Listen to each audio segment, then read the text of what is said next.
Good. Oh, good morning. Good morning. Welcome. Welcome. Let's see here. So,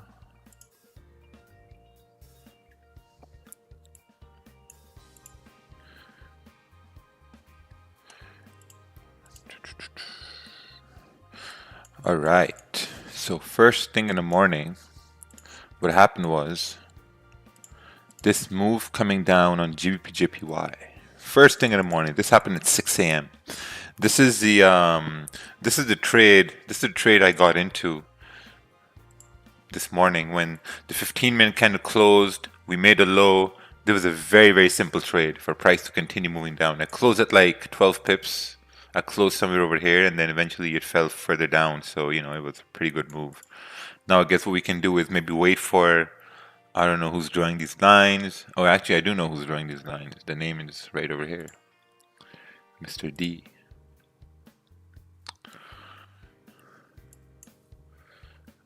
Let's take a look at one system here. Let's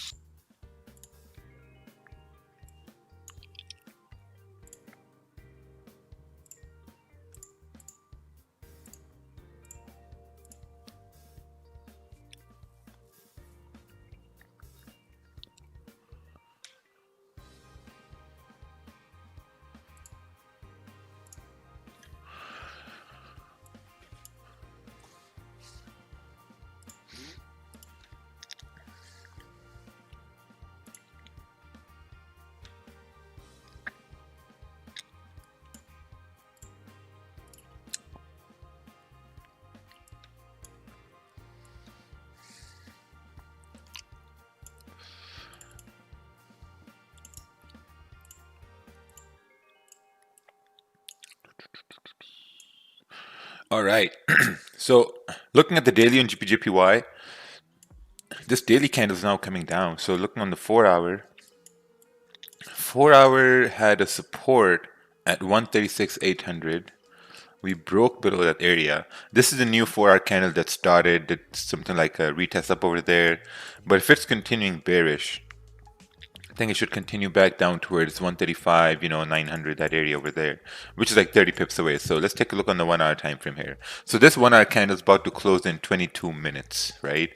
And the way it's closing, it broke below the previous 1 hour candle. I mean, if it closes bearish, there's a very high probability we can get the next 1 hour candle to continue moving down, not only to fill this wick at 136, 140, but also continue down towards 135, like 136 even, I would say. 136 even would be a pretty good target there. Let's take a look on the 30-minute time frame. This 30-minute candle is forming. The previous 30-minute candle closed below the lows right over here. I know people want to take a sell at this candle, so let's take a look on the 15-minute time frame at this point now.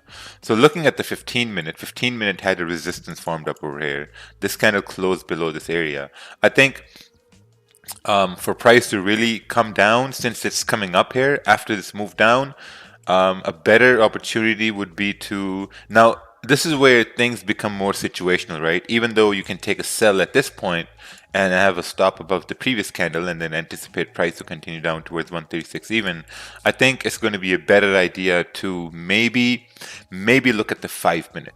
Maybe, to see those candles turning. I mean, if you can see a candle turning from over here, then that can waterfall into the 15-minute candle turning bearish and eventually moving the entire 30-minute candle moving bearish. So the trade I got into was this 15-minute candle right over here, 6:15 a.m. candle I got into for price to continue bearish.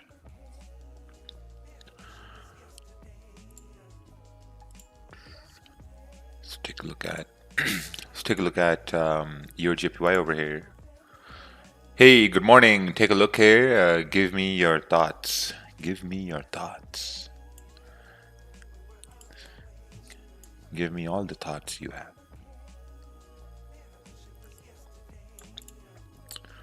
Euro JPY is moving bearish. Daily candle has also tapped down into the support.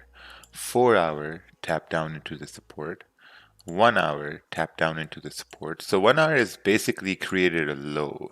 These levels were drawn yesterday in the Asian session, right? 1 hour basically created a low. I think a pretty good idea on your JPY would be to for price to come up, create like a minor resistance, and then continue moving down. I think that's going to be a pretty good idea. But going back to GPJPY, I think this is going to be a very delicate situation right over here, because I think, yeah, I do think you want to have the 5-minute candles turning a little bit, kind of like flipping bearish, so that can turn the 15-minute bearish here. And once they turn bearish, I think we can have a stop above, like, around 136, 420, right over here. But at this point, it's very difficult right now because, the candle is bullish at this point, so we don't know. Or we can have the next 15-minute candle break the low of the previous one, and then we can have an impulse entry for price to continue moving bearish, right? So let's take a look at the Chinese indicator here for a little bit. Some people take it very seriously. I don't take it seriously at all. I mean, so looking at the Chinese indicator here, it's pretty funny when I even say it. Pound is weak and the yen is pretty strong. USD is pretty strong. This means that pound yen should drop, pound USD should drop. Yeah, so like, it makes sense. So like, for it to drop, we need to be very smart about it, right? We need to look at the price action because right now this candle is coming up, so that's why we need the small time frames to turn so that we can say, okay, you know what, price action makes sense right now. Because as the candle is moving up here, it makes no sense to take a sell. Wouldn't you think an impulse entry would be too good, as there are several wick rejections? Wouldn't be too good. No, because an impulse entry is going to be good when we get, like, let's say the next 15-minute candle breaks the low right over here for price to continue down. It's going to be good because, now price is trending bearish, so when price is trending bearish, impulse entries work really, really well in trending markets. So that could be a pretty good idea. Let's take a look at this chart over here. Buys above 136,500 with support formed. Sell below this line with confirmation to continue on the 4-hour. Selling, I like right over here. I think buying would be above 136,600. Yeah, I think buying would be good above 136,600 because this is a resistance we formed, right? So if price creates the support at this point, then this is just a range right here. It's just 32 pip range. So if you're looking for buys above 136,500, then this means your range is like 10 pips, right? Because you got resistance right over here.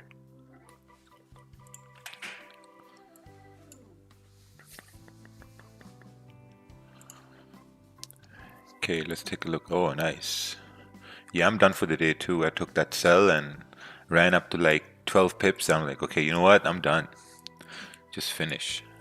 So I may enter an impulse sell if we start breaking the low over here for price to continue down to 136, but we'll see when that happens.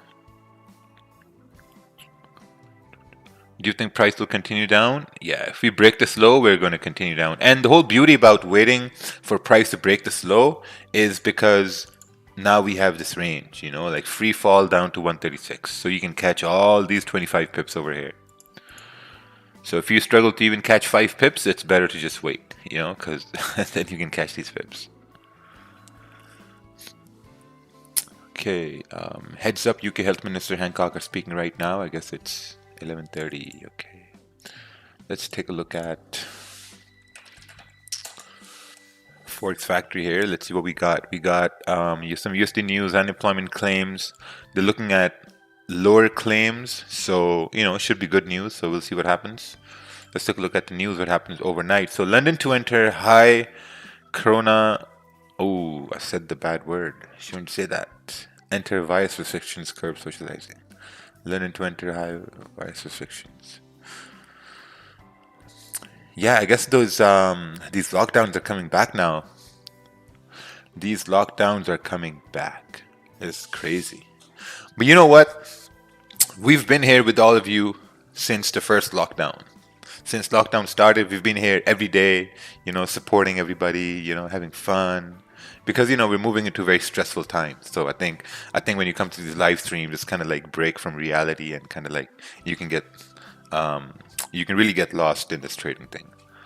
So let's see here. Which melody is running in your background? It's called Hear the Noise. Okay, let's take a look at this chart here. This is GU. Daily is currently bearish. 1 hour has broken the previous 1 hour low.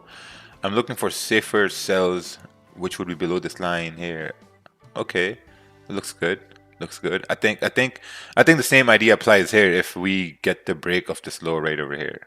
So you can get a earlier entry, better entry for price to continue bearish.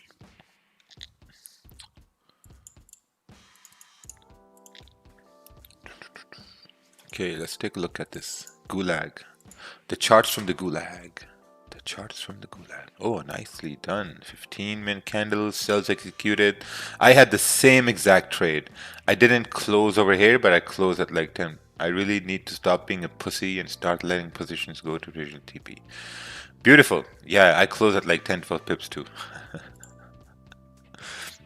All right, the 15-minute candle closed. 15-minute candle has closed now in this ranging situation here because now price is ranging, right? Now we have this support formed, we have resistance formed, so this is a range at this point. So for you to have price continue moving bearish, I think you'll need to wait for this low to be broken for price to continue down. That's what I can think. What do you think about GJ looking at the 1 hour chart? Yeah, 1 hour candle still open. And if we want price to continue down, we want 1 hour candle to close below the support right over here. Because this, if it closes above this level, then this move down is just like it's basically exhaustion, you know, so it's not closing below this area. So if it closes below this area, we can move to the small time frames and kind of like take sells on the next candle to continue bearish. 136 would be good.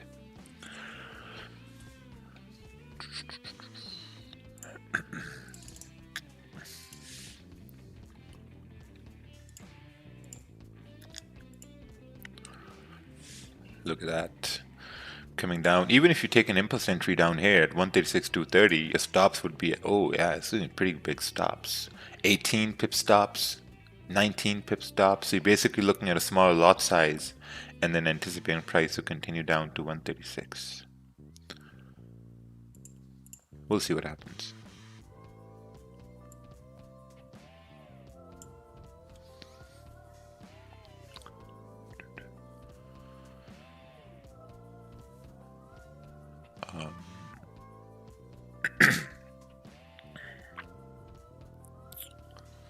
Shouldn't have had that ice cream in the morning. Had a chocolate ice cream first thing I woke up, and I don't feel too good. But we'll continue on. We shall continue on. Price is coming down.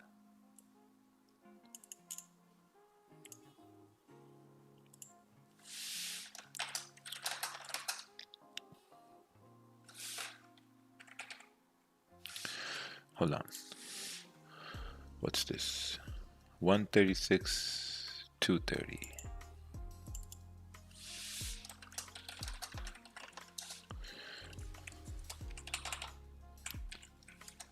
Break below 136.230 can bring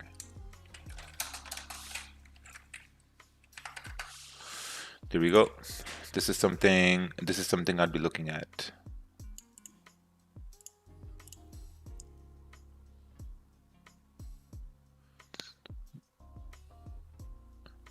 Yeah, break below 136.230 should bring price down to 136 even. That's something I'll be looking at. I think for buys are going to be a little difficult because, like, you know, you're looking at a price to break above 136,600 for price to continue up. Yeah, I think it should be pretty good too. I mean, you got a 25 pip range for buys over here, so that's going to be pretty good. I mean, as long as price stays between 136,250 and 136,600, I think this is just a ranging area right over here. Even if you break above this area to continue up, it's pretty. I think it's going to be pretty choppy. So it's better to wait for price to break below this area for price to continue down, and then you can say, okay, you know what, we're trading the trend. So this is how you're going to trade the trend. You're going to wait for confirmations and then take trades with confirmations of breaking this low over here. What do you think about the US 30 looking at 30-minute and 1 hour chart? Alexis Aiken, I think you need to send a chart please go and label your chart and send it, and we're going to look at it, and then we're going to give you some, like, and maybe we can point you in the right direction. Let's take a look at this chart here. Gulag is pretty active here today. All right, GJ at 30 minutes. Sales can be taken after break and close below this area here. Beautiful, beautiful. Nice. So you got sells at this point. Took TP here at the right point, and then you had a retracement.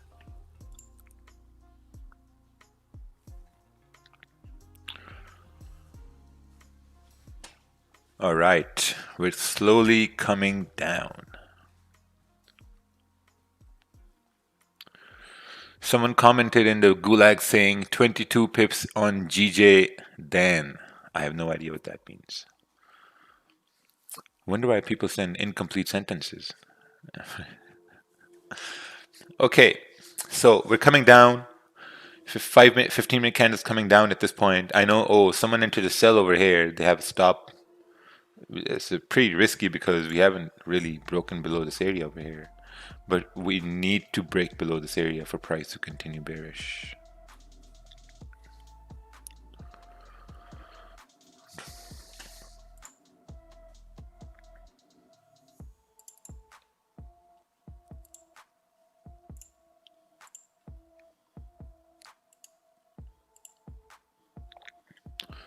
Your JPY is also kind of like ranging over here now.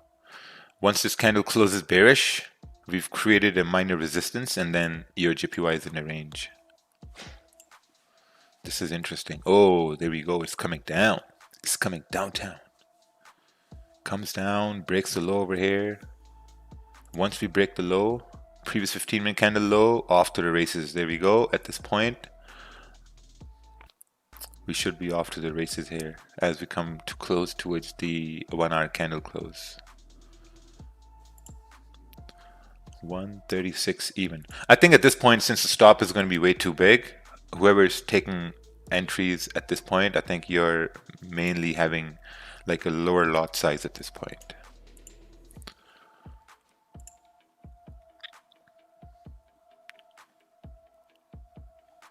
Let's take a look on the 30-minute candle.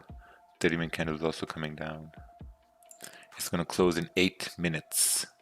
In 8 minutes. Now, since this 15-minute candle is moving, and if let's say someone's in this trade here, once it broke the low, you want this 15-minute candle to close below this area right over here. If it closes below this area, then this trade is going to be valid. But if it closes above, let's say 136,270, I think that's the point where you should really mitigate your risk. Maybe take off some percentage, because then you're expecting it to close below support, but if it's closing above support, then staying in sells, it's kind of like, you know, risky at that point. It doesn't make any sense.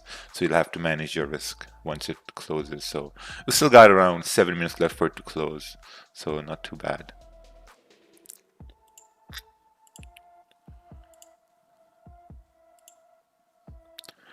Let's take a look at, yeah, it's pretty good. It's about to close in 7 minutes. So this is where impulse entries, they become risky, right? Because here's the thing. If you're taking an impulse entry, now once you've entered, once it broke the low, your stop loss is up over here, and you're counting on the fact for the candle to now remain below, like to remain below this area, right? As long as it remains below this area, then your sells are good. But if price starts retracing and it closes above, let's say this area right over here, then you start thinking that, okay, you took an impulse entry and you expected the candle to close below support. If it's not closing below support, then it makes no sense to be in that trade. You know, then you're willing to maybe cut the trade short, remove some risk off the trade. Obviously, like, you know, you're not using a full risk, like a full big lot, because your stop loss is pretty big. You're using a smaller lot because your stop loss is bigger, right? So as we come to a close in 6 minutes, if it closes above this area, I don't think sells are going to be valid. And then you'll have to wait some more confirmations. Just want to ask, anyone experienced not being able to take partial profit after setting it? Did you guys reinstall Magic Keys? Already emailed Magic Keys. Yeah, try restarting that. Also, sometimes it doesn't work if your computer hasn't been restarted for a long time. I noticed some issues like that. So just had to restart my computer. So now I make sure I restart my computer every day. What was your confirmation for those sells that you caught before the stream? My confirmation was price made a low at 136.250. We had retracement up. This 30-minute candle was still open when I took the sell, so I dropped down to the 15-minute time frame. Saw the 15-minute candle close bearish. Once it closed bearish, I was like, okay, you know what? What's the probability that this candle is going to come down to retest the low? So I took the sell. Now, my idea was that this candle would not go all the way down. It would maybe like go right around over here, and the next 30-minute candle can continue moving bearish, but it didn't, right?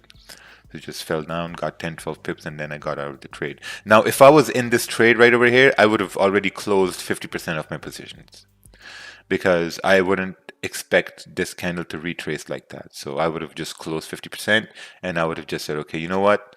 I tried taking the sell, didn't really work, closed 50%, and it is what it is. For someone new, if you are a new trader, then obviously you're waiting for a candle to close below this area to take a sell. But if you're an experienced trader, then you're looking for impulse entries, right? So they're like different levels. Best to wait for the R close, then head into 30-minute, 15-minute time frame to determine entry if R is on your favor on close. That's absolutely true, Mr. Sadiq. Very smart thing to say. Hey, Raja, is the magic keys also made in China? Yes. Yes. 80% of the world electronics are made in China. Do you think Forex will be available for retail traders in the next 10 years? I don't think so. Forex will only be available for me and the people in my group in 10 years. So you need to join. Can you imagine?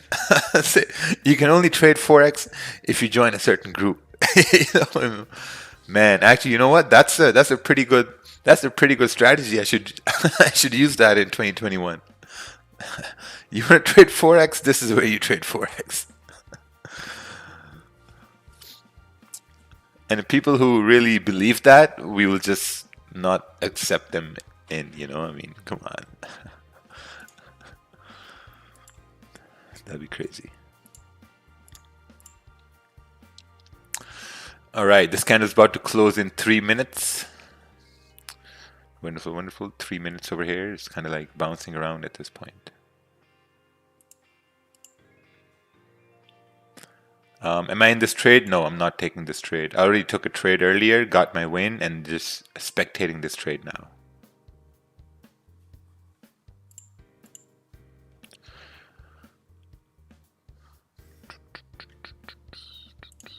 Take a look here. This is, I could see potential sell if price close weak, bullish rejection from upside, take an entry in next 30 minutes, kind of break the low. Yes, Leroy, I know 100% what you're thinking at this point. 110%. I've seen this move as well, on the 30 minutes. That the 30-minute candle closes like a weak body candle and the next one just drops. So now 15-minute candle is looking good at this point. It's coming back down. It's about to close in 2 minutes. How many pips do you aim to capture each day? Each day, it's not about catching the amount of pips. It's about having a correct trade. If I can come on every day and if I can say, okay, you know what, I'm going to have a profitable trade today, no matter the pip amount, no matter if I'm in the trade or not, if I can call a profitable move every day, I think then I can have enough confidence to execute on those moves every day, whether it's 10 pips, 15 pips, 20 pips, whatever it is, right? But once your confidence starts increasing every day, then naturally your risk associated on those particular moves, they start increasing. And when your risk starts to goes up, then obviously, then money starts rolling in. But that takes time. Moving from knowing that how many trades are going to catch, and then knowing that, okay, what risk you're moving in the start, and then that confidence really spills into securing, adding more risk to your trades, and eventually getting more gains. So we got around a minute left for this 15-minute candle to close. It's not really closing in a way we would say that, okay, it should continue moving bearish. Then we move on to the 30-minute, and the next confirmation is going to be once the 30-minute breaks the low over here for price to continue down. See, impulse entries, they also work the same way on time frames, right? If you're taking impulse entries on the 15-minute time frames, these are weak confirmations, which is why I'm very cautious. Like if I was in this trade at this point, I would have only had like maybe 50% of that running at this point, because impulse entries on the small time frames, it's risky. 30-minute is much more probable, right? Because if the next 30-minute breaks a low, then there's a high probability for it to continue bearish. Good idea to expect a pullback on the 1-hour candle before entry. Yes.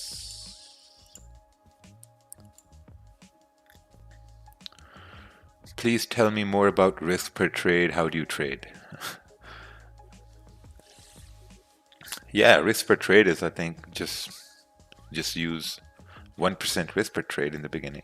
You know, if you have $1,000 account, aim to risk maybe like, 1%, like $10 per trade.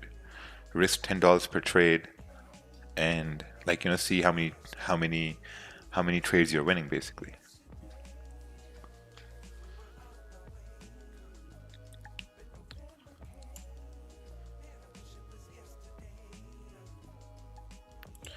All right, the 30-minute candle has closed. If we look at the 30-minute candle holistically, what we can see is that the 30-minute candle, now here's the thing, right? For price to really continue down, I think now we need some more confirmations here. So we look at the 30-minute candle.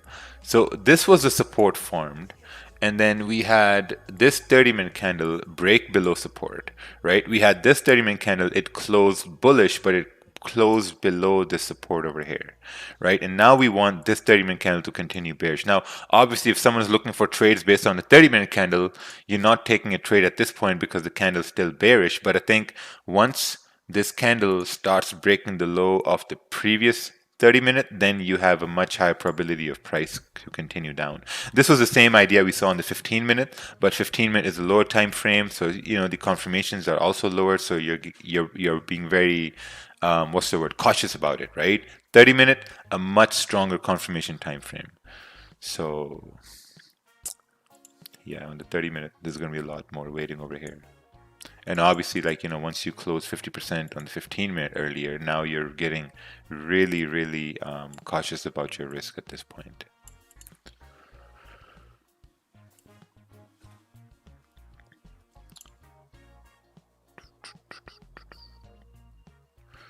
The UK Health Secretary confirms London to move into Tier 2 of lockdown system. We should continue going down with dignity now. Yes. Get pretty hard.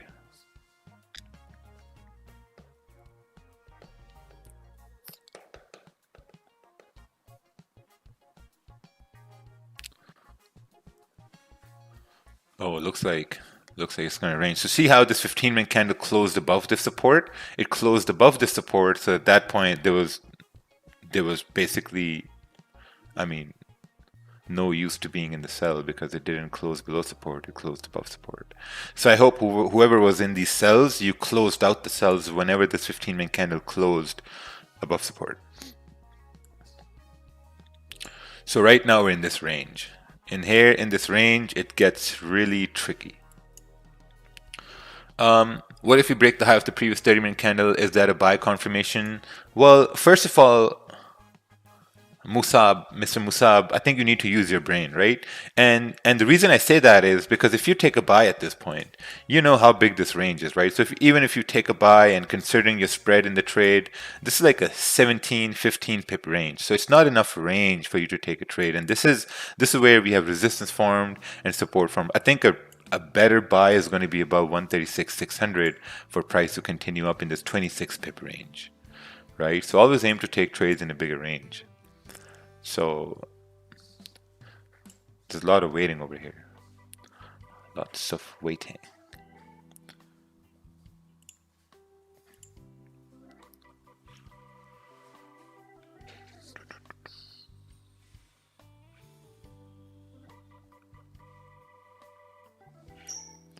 Oh, look at this. I would have lost 150 on this position and only came out with a $34 loss. Oh, wow. Beautiful. Yeah, I think we're moving in times where people are getting more and more impatient with losses. This is what getting impatient with losses is all about. Candle closes back above support. Logically, it means there's no sell, right? I mean, once we broke this low, then obviously, we could have said, okay, we broke this low, there's a probability for price to continue down. But we also needed the candle to close below support. If it closed above support, logically there was no sell, so you gotta get out of the trade at that point.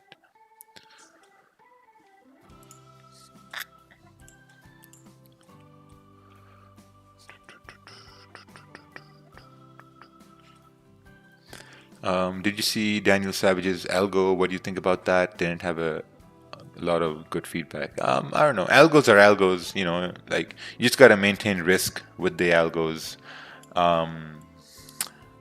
Yeah, you just gotta be very cautious and only invest money in an algo which you can afford to lose. That's all I gotta say. Like, if you're going to put up money in any sort of algo and any sort of investment scheme, understand that if you lose that money, it should not affect you. That's all I got to say. Ooh, look at that. It's coming back down over here. That 30-minute candle is rejecting. It didn't really break the high on the 30-minute over there, but it's rejecting.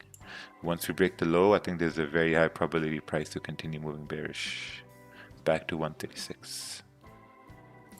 So this is the area where support was created.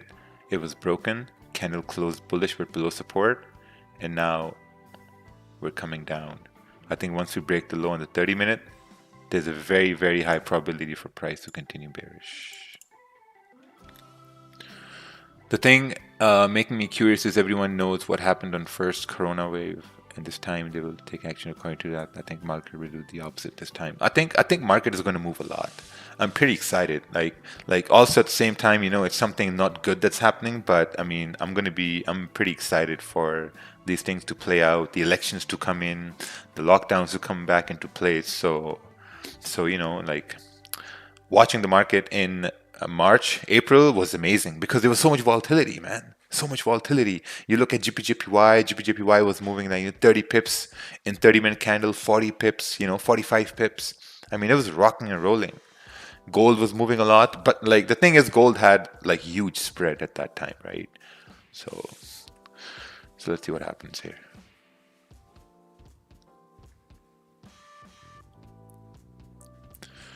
Was your entry based on a 15-minute candle? Was it impulse entry? No, it was actually candle closed here and then I took an entry, had my stops above the previous candle, which was 13-14 pips. A range, had a big range here, so took the trade and it worked out pretty well. So now we're looking at the 30-minute over here for it to break the low and continue down to 136. 136 flat, man, coming down 136. Hey, is this how you would look at change your bias? All right, let's take a look here. So 136.225. Let's take a look at this chart. Entered buys anticipating a wick to be filled with stops below the 30-minute candle. TP hit and recovered losses from sells. I think this was a very, very bad, even though you won the trade, but you changed your bias into buys to chase the loss. I think that was a very risky trade and I just have no words about that. Like, I want to say that this is not going to work in the future. You have to be careful with this, but at the same time, I mean, you won the trade, right? So, I mean, I don't know. Took sells anticipating when candles closed bullish. Okay, yeah, good. But I would still say, like, always maintain your bias.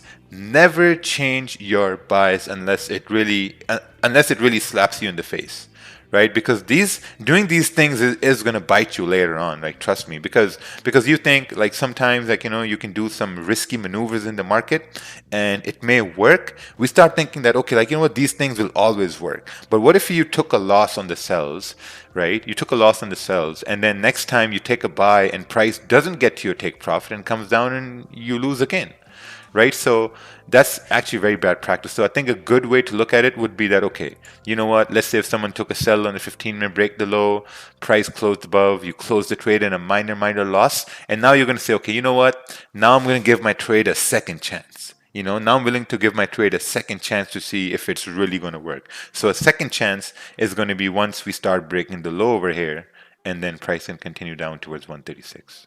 That's going to be the second chance, right? Right at this point over here. This is the second chance you're giving your trade. So I hope no one's taking 4, 5, 6 trades, man. I mean, that's just disaster. That's a disaster waiting to happen.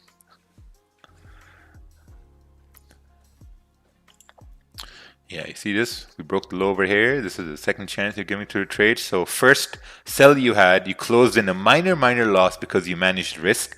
And now we're coming down to this wick over here. You should be up around 6, 7 pips at this point and continue on towards 136 even. Right? 136 even. Super simple. Should be up at least 10, 11 pips at this point. Beautiful. Simple, man. Morning, Rakeel. Hey, good morning. Yeah, what's your target? I'm targeting 135.8. Yep. So this was the trade. 136 even would be a pretty good target at this point. I think whoever took the second entry at the break of the 30-minute low, you should have secured profits, 10, 12 pips, 15 pips, putting stops at break even and calling it a day. That's it. And leave the runners running. And if the runners keep on running, that's amazing. So even if the gulag took this trade and you profited, give a like on the stream because, like, hey, you made money first thing in the morning here. It's not even 8 a.m.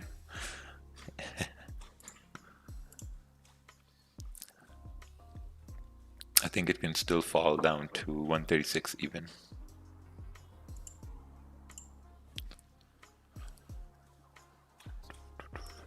First trade was a loss in the London session. I took some hours off, came back with a fresh mind, took the correct trade, calling it a day. Oh, perfect.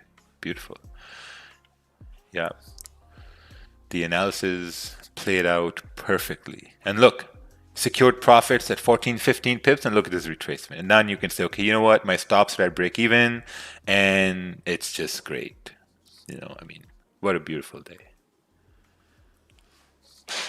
This is all what I look for. Every day, this is exactly what I look for. Small moves with volume, take the trade, call it a day. Because look at this way, right?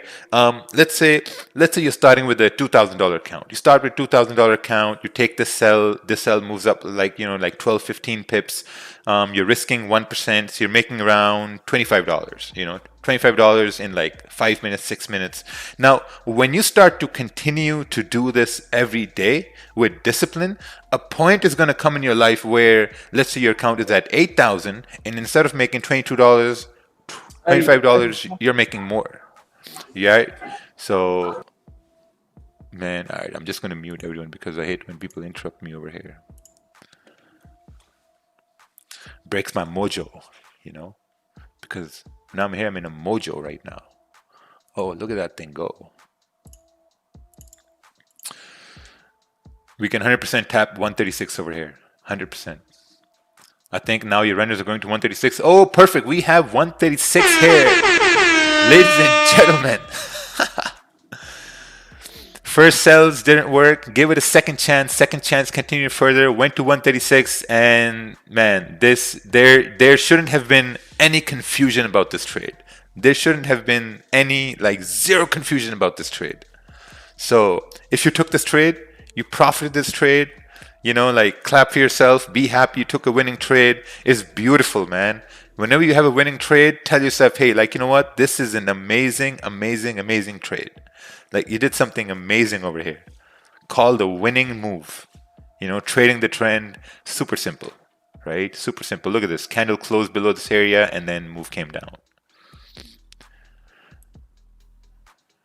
Do you think $40 a week is a good weekly target for a $1,500 account staying on the safe side? Yes, I think that's amazing. That's amazing.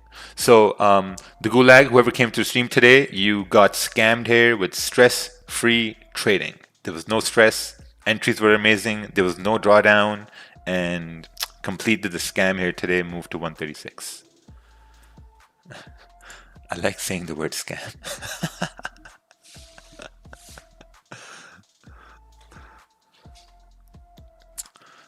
Yeah, now, man, now your stops are at break even, and if this thing falls down to 135, 400, 135, 800, so be it.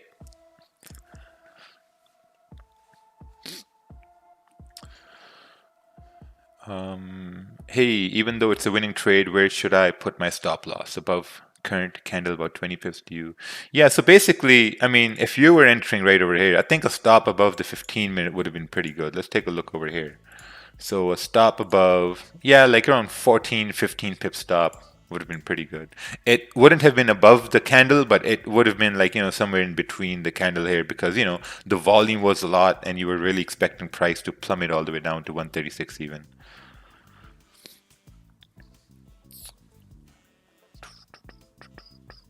Let's take a look at this daily candle here. Daily can fill the wick? Oh, 100%. There is a very high chance daily can fill the wick if it continues moving down. The only thing is that this was support 135,880, and if we continue moving past that, I think it can fill the wick. That's true. So if you look right over here, we're approaching some sort of an area at this point, and I think it can continue moving down. Amazing. Look at that 1 hour. 1 hour also closed below that support, and the next one retraced to continue moving bearish. For this case, if it went back up, at where will you close 50%? LSP, I think we should stop thinking about what if scenarios, because once we start thinking about what if scenarios, then there are infinite amount of what if scenarios that can happen, right? Infinite amount of what if scenarios. So I try not to think about what if scenarios, because that didn't happen. What did happen? Price went down. So what we need to do is we need to like really look at this and really study this happen. So this is the trade which was basically sent by Leroy right over here, right? So if you remember Leroy's chart, he said I could see potential sell if price closed weak bullish candle plus rejection from the upside. So look at this 30-minute candle. Weak bullish candle, rejection from the upside. Take entry on the next 30-minute at the break of the low with stops at the 30-minute. Break of the low right over here. Beautiful. Right? So this is a setup that Leroy has recognized, and I also recognize this setup right over here. So instead of thinking, okay, where could we have closed 50% if price retrace, we should start thinking that, okay, how can we see the setup happen tomorrow and the day after that and the week after that and the month after that? Because this is something profitable, and this happens whenever price is trending. So we should always try to look to see that, okay, this trade worked out, right? Why did it work out? How can we capitalize on this the next time it happens? So having that sort of mentality is really, really important. From 2.5 drawdown this month to 0.5% up this month. Oh, nice, man. Beautiful. Just lovely.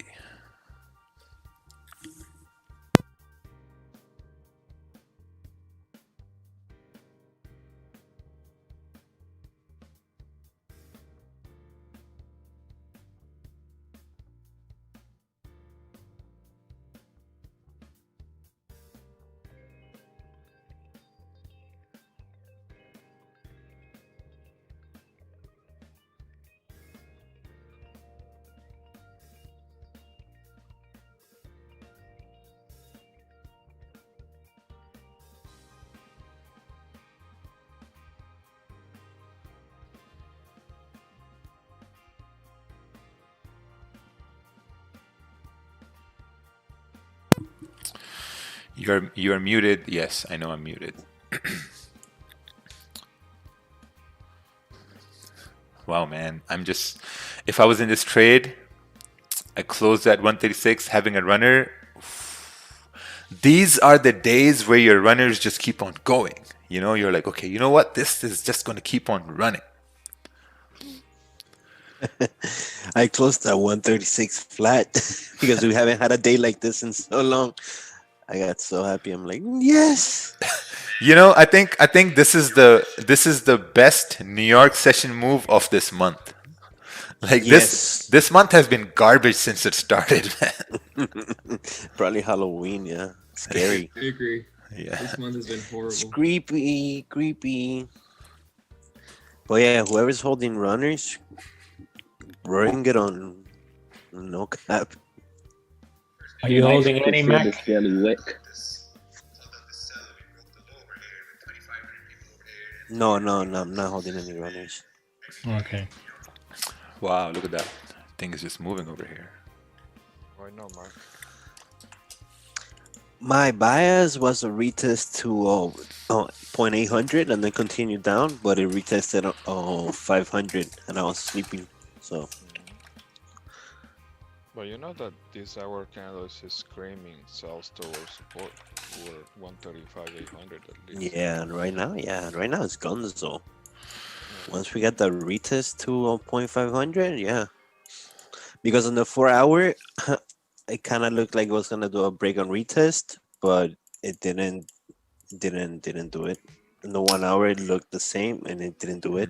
That's when GJ, as Rakeel says, a lot of times GJ barely does any break on retests, so you gotta be careful with that.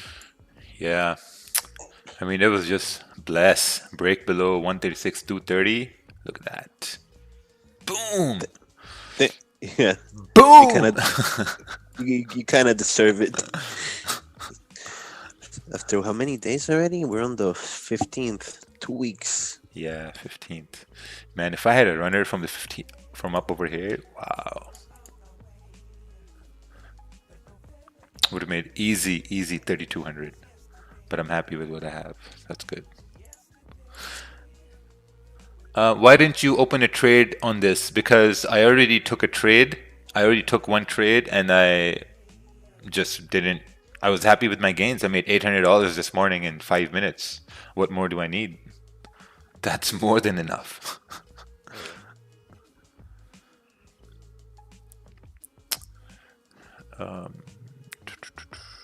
Okay, let's take a look at this chart here.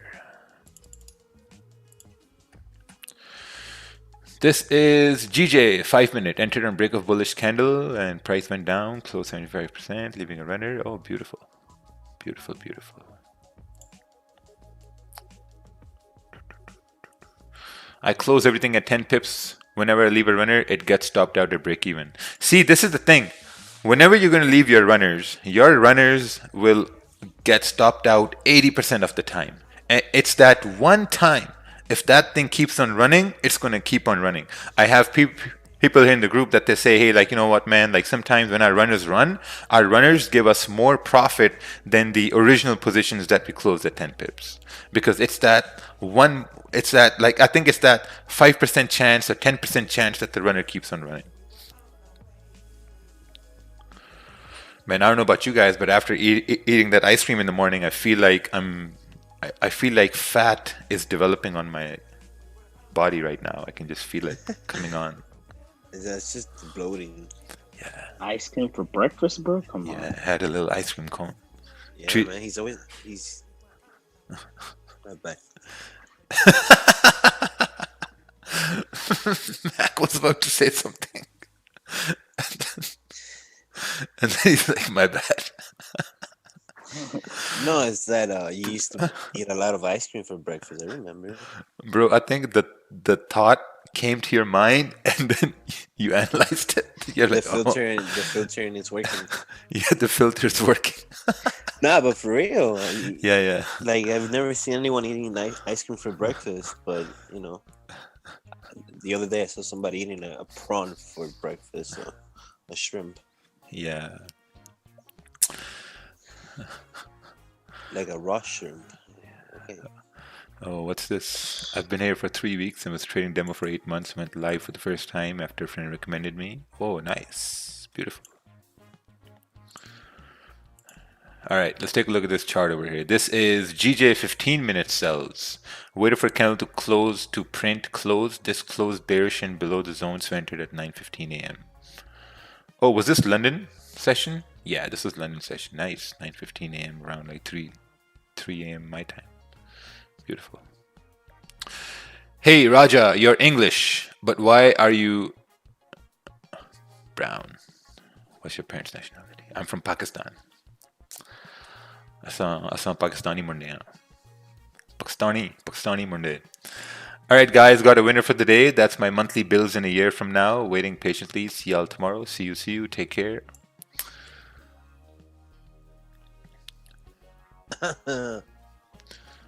Just amazing. Amazing. Man, I'm going to spend my whole day and I'm going to keep posting this trade that we called out this morning. This was going to be posted. This will be posted like 10 times for the highlights today. Yes. Oh, I didn't break here. Just like, ooh, like one micro pip.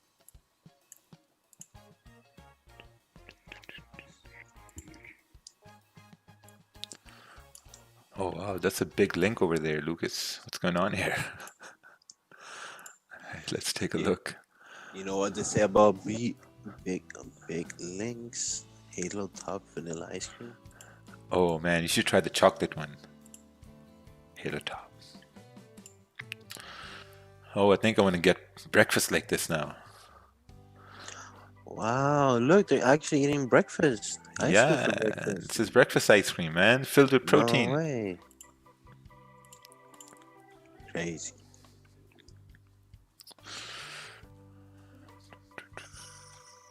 Can you share the type of orders you used for the trade? Yes. So basically, the first attempt on sells we called was right over here when the 15-minute candle broke the low. When this 15-minute candle broke the low over here and closed above support, I think we could have, well, I'm not going to say we, but if I took that sell, I would have closed my sell at that point. And then I would have waited for the 30-minute, because now when we look on the 30-minute, now we want to adjust these zones because these zones are variable, right? Based on the time frames you're looking at. So then the 30-minute broke the low over here. It gave us some more confirmation price should continue moving down. And that was the entry right over there for price to continue till 136. And now we're obviously, should continue on falling.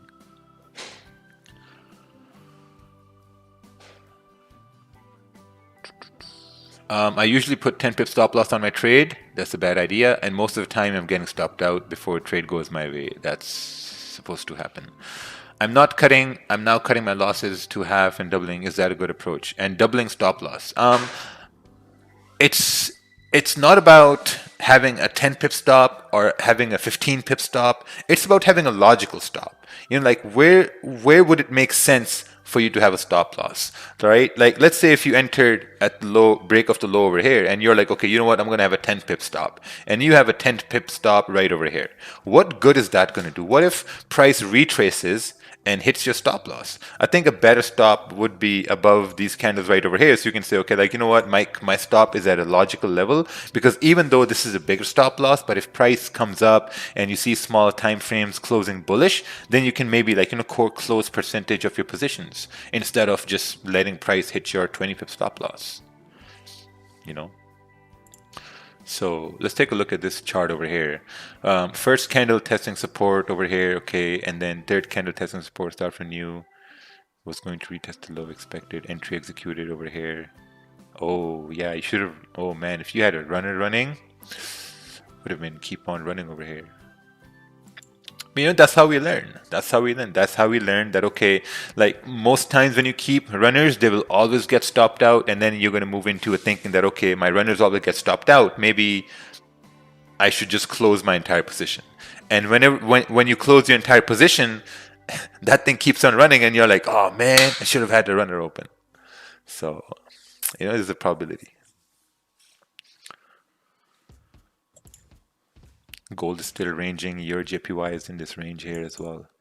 Let's take a look at this chart over here. Can you review this trade I took in during pre-NY? Okay.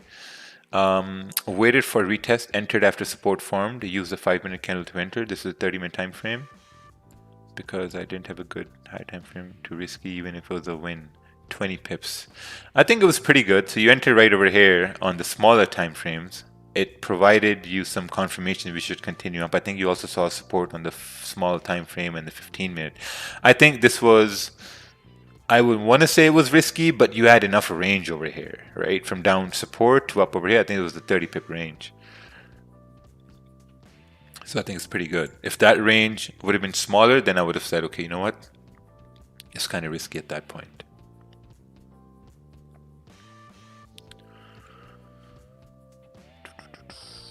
Sending a chart for the first time from Hungary. All right, let's take a look here. Coming straight from Hungary.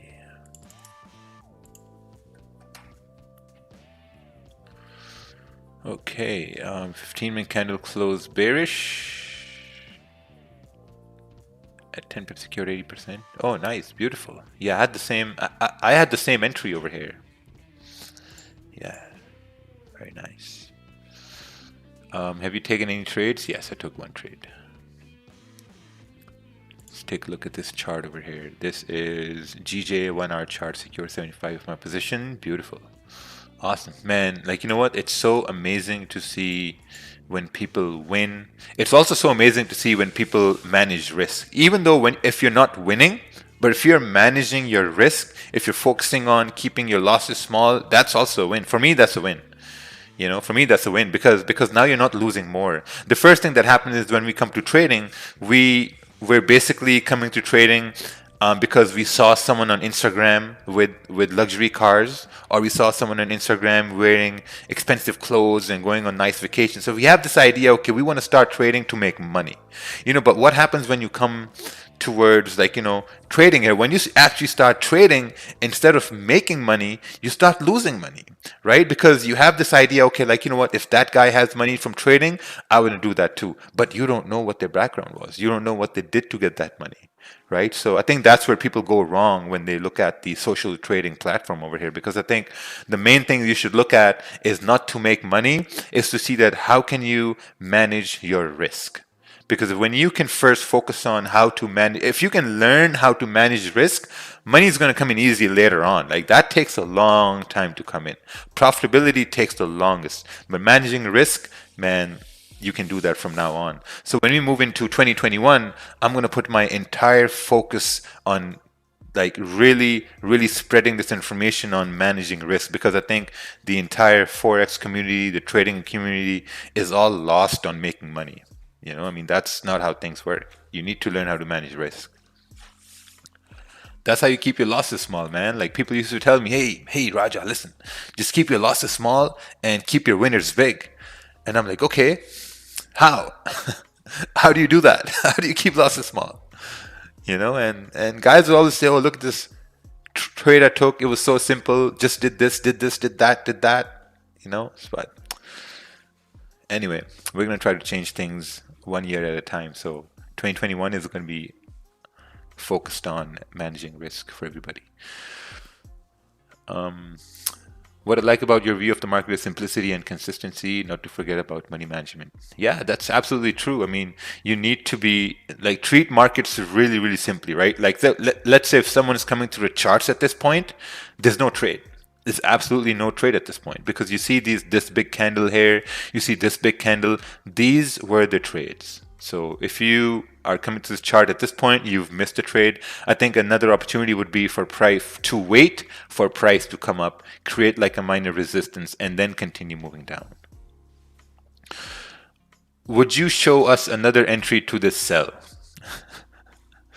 It's not magic, you know. It's not like I can pull a rabbit out of a hat. You know, can you pull a rabbit out of the hat again? It's not like that. I mean, if it's gonna happen, it's gonna happen, right? So a better idea would be man, I just can't. I don't know. A better idea would be to wait for price to come up, create like a minor resistance, and then come down. So yeah, I mean, your JPY is ranging at this point here now. See this? We have a range over here.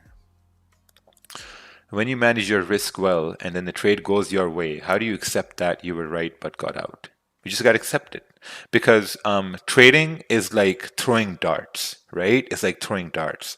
Every shot you make, you're expecting to hit the bullseye, or you're expecting to hit the red corners or the black corners, right? And with every shot, you you're getting better, right? You're not getting that perfect bullseye, but you're getting better, right? Trading is just the same thing.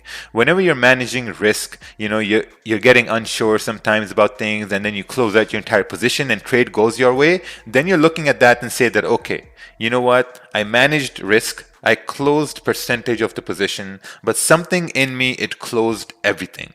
So what could I have done to leave certain position open, or maybe what could I have done to maybe like I could have added some positions to the trade, right? So I've just got to look at that, okay, how could I have done things differently? And using that information, then you move on to the next day. So it's basically all about moving on. Whenever you take a loss, just move on to the next day. You take a win, move on to the next day. That happened to me on Monday. Monday I took a trade, it was a loss. I moved on to Tuesday. I took a trade on Tuesday, it was a loss. That was all on live. I took a trade live on Tuesday, it was a loss. Moved on to Wednesday. Came to Wednesday, took a trade, it was a winning trade. And then moved on to gold, and then and then moved on to Thursday over here. And Thursday took one trade, it was a win. And now we're gonna move on to Friday. So you just gotta keep on keep on moving on. I think the problem is that people don't treat wins like they should treat losses. If you're talking about like just say one trade a day, you take one trade a day, you call it a day. You take a win, you call it a day. You take a loss, you call it a day. What people do is like they take a loss, they're like, all right, let me go back and attack the market again.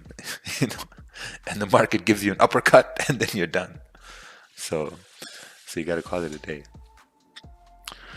What do you think? What do you think when you close all your position and after price continues your direction? We talked about that. How many accounts have you blown in the past? How many accounts have I blown in the past? That's irrelevant.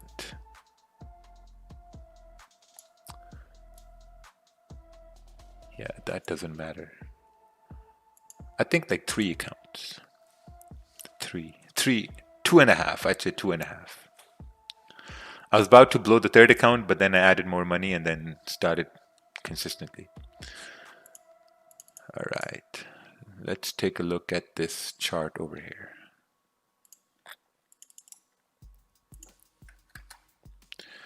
This is, ooh, nice. Executed second chance sells as price broke below the low. Beautiful, beautiful, beautiful done. Giving your trade a second chance. This is the gulag zone, no trade zone. Buys above 136,630. Perfect. Absolutely beautiful. Amazing. First time sender from Canada. Okay. My home country. Oh, wow. Look at this. Price created a support. Awesome.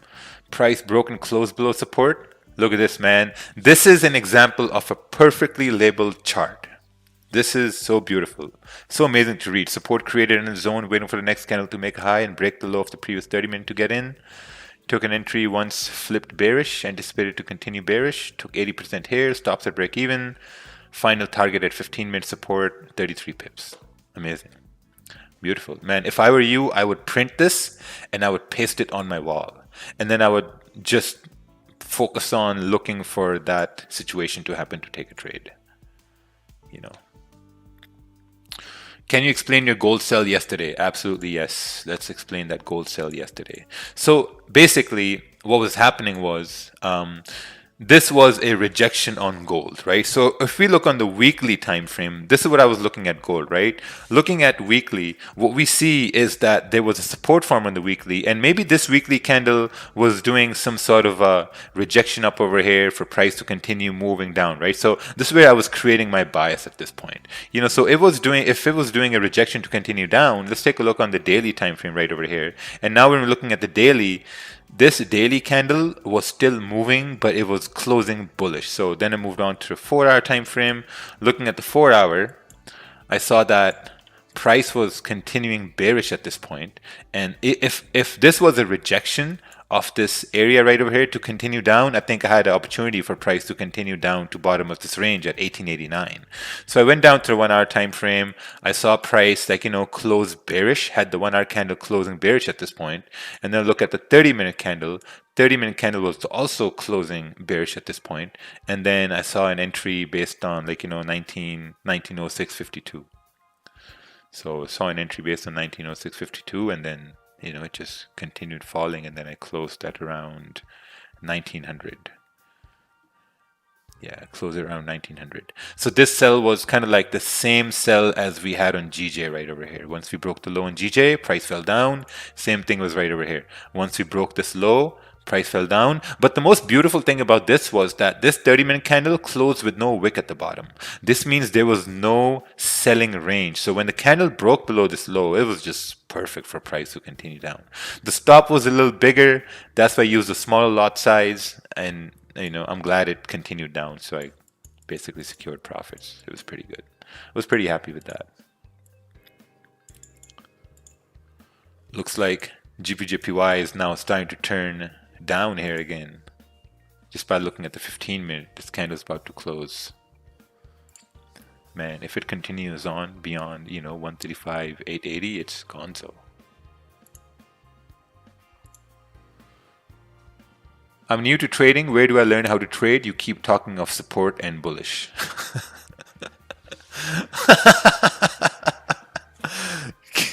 I think the best place for you to learn is www.babypips.com. Babypips.com. You keep talking about support and bullish. Holy, that's hilarious. So you should start from preschool. Go towards what is Forex and how do you trade Forex and what can... So, yeah.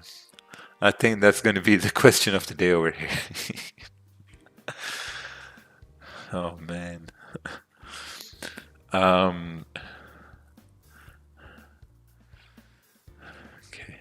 Oh, someone made 3% of their FTMO account. Man, I hope they let you trade. I think what FTMO does, FTMO watches me trade, and when they see someone trade like me, they suspend their account. They're like, oh, you trade like Raja Banks? All right, we're going to suspend your account. No way. Yeah, man, that's all they do, because every person who's a scalper, who scalps for maybe like 5-minute scalps, 10-minute scalps, they message me saying, hey bro, FTMO suspended my account. And I'm like, why? And it's the same corporate bullshit that they gave everyone. Oh, we don't like the way you trade. I mean, why? What's wrong with making money? Right, like they think it's just like they just go in and just throw 10 lots in one trade for 2 pips and just close it right away. Yeah, so before the gulag gets mad at me, I'm just going to stop talking about that now. Yeah, I was about to say that. Yeah. It's a sensible conversation. Sensitive. Topic. Sensitive. Yeah, it's a sensible topic. It's sensible. All right, let's steer the direction of the conversation to this chart over here. Waiting for candle to close below 4-hour support and create resistance to entry. That's actually a pretty good idea. I think I would be waiting for price to create like a minor resistance to continue down. All right, let's take a look here. Oh, whoa, this chart hit me like so much information over here. What's this? GJ wins. I took ton of info on a breakdown that can help people. 5-minute, 15-minute. This is the 1 hour. You got the 4-hour over here. This is the 30-minute. Entry taken. Oh wow. Okay. Yeah, you know what? I'm gonna send this chart in the gulag over here. I really like how you label charts, with your notes over here and with your entries and explanations right over here. I'm gonna paste this in the gulag here for them to get it.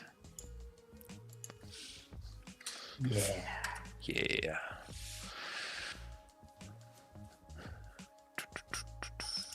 I will show you trades on 5-minute can be done. Okay. Yeah, man. Things can be done on every time frame.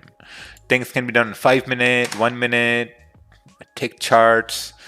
You can do whatever you want, you know, but you just got to be extremely good at it.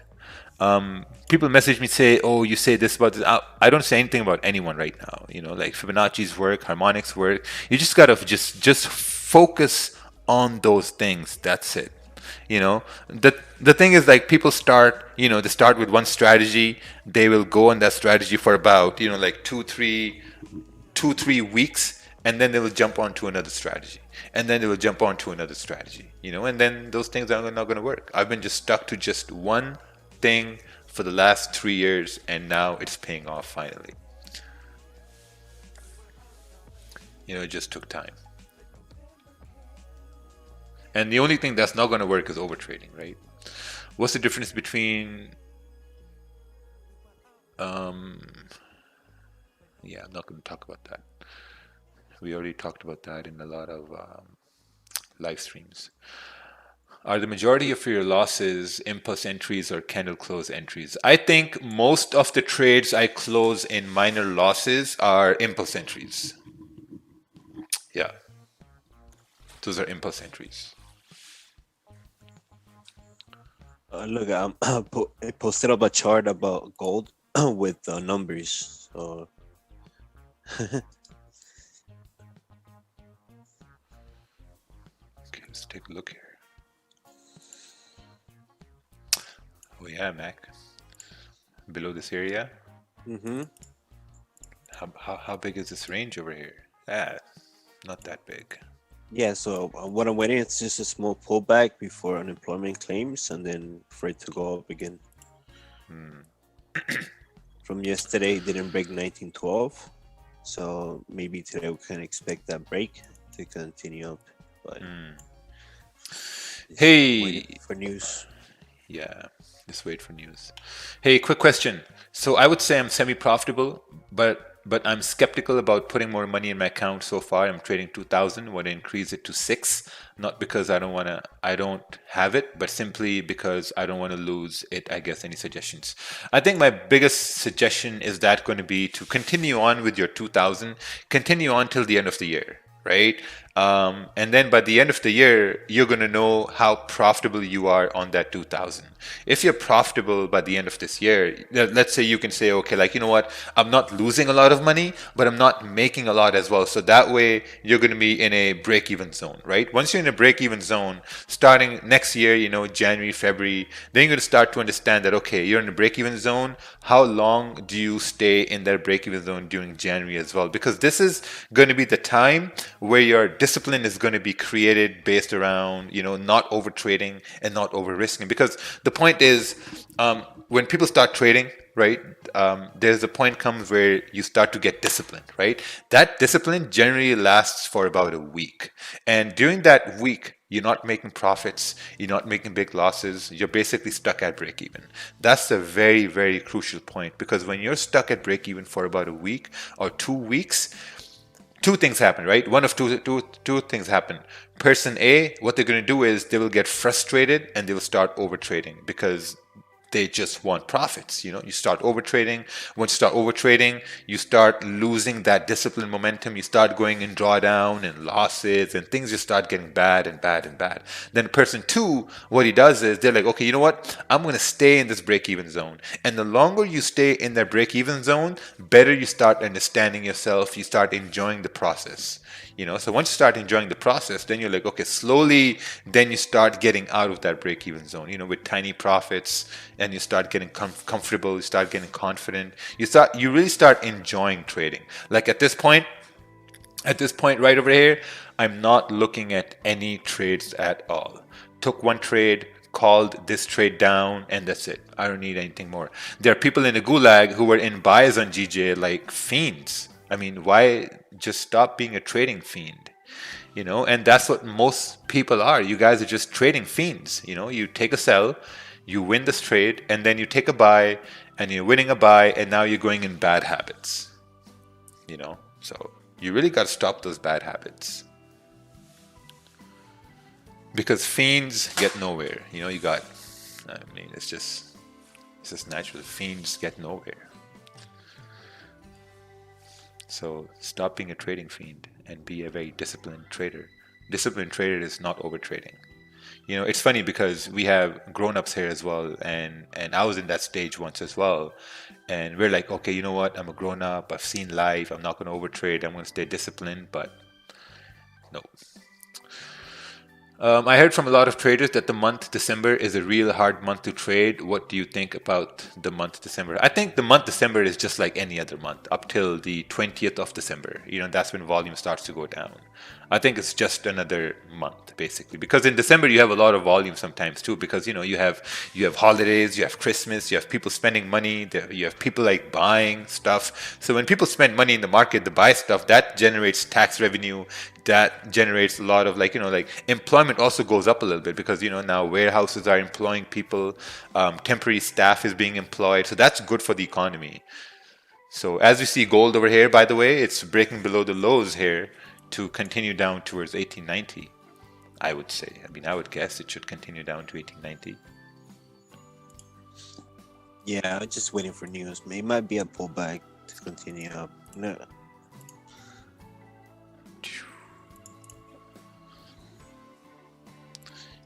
Yeah, it should continue down.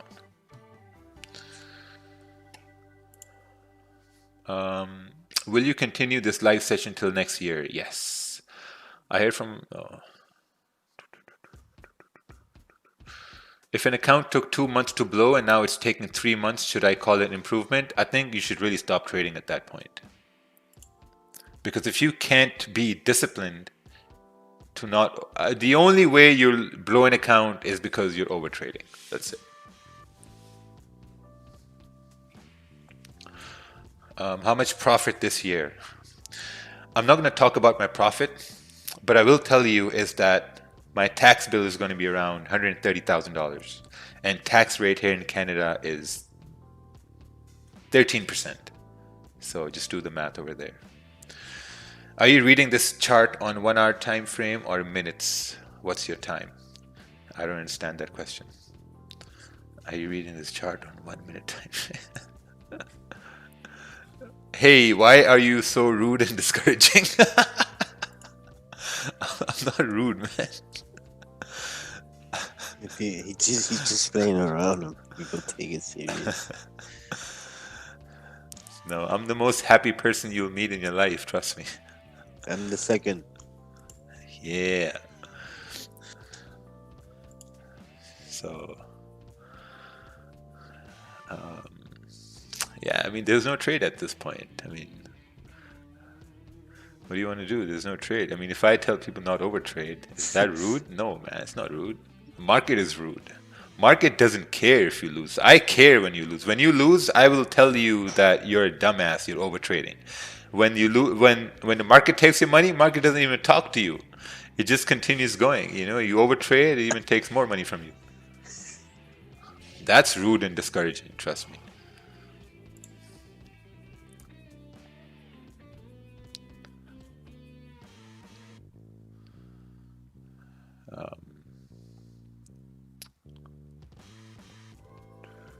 I'm moving to Canada if it's 13%. Actually, it's 13% on the first 500,000 you make, and then they changed some policies, and over what you make over the next 500,000, it's 17%. So that's how that works.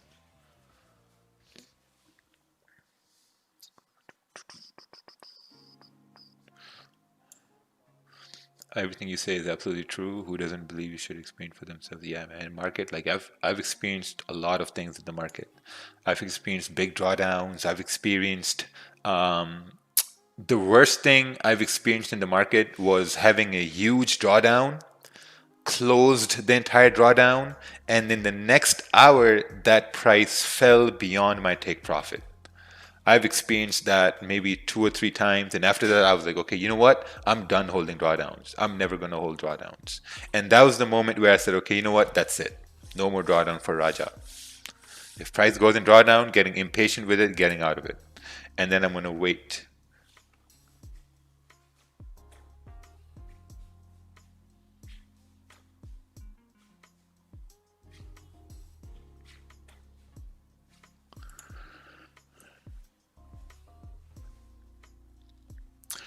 1,500 people, 1,500 people paid 500 each. Did you consider that as possible income too, in market fluidity? It's not 1,500. It's actually around like 900, something like that. And the rest are just clones. Somehow Slack is adding clones. So it's 900 some that. And 900 didn't pay 500, because that 900 also includes people who joined maybe like 3 years ago when the price is really low. There are a lot of friends added in there as well. I've also pulled a lot of favors too, so it's not like that. Plus, for my education and the things I teach, that's me being employed by market fluidity to deliver a service. So whatever profits market fluidity is making, the teaching thing, the live stream here, the hours I spend here on the live stream, that counts as expenses. Because if I don't do those expenses, my tax bill is going to be through the roof. So I got to add expenses. So basically me spending this time here, I'm charging market fluidity for my time. So you got to be smart about when you're running a business as well. You got to come up with expenses. You got to create bills for yourself.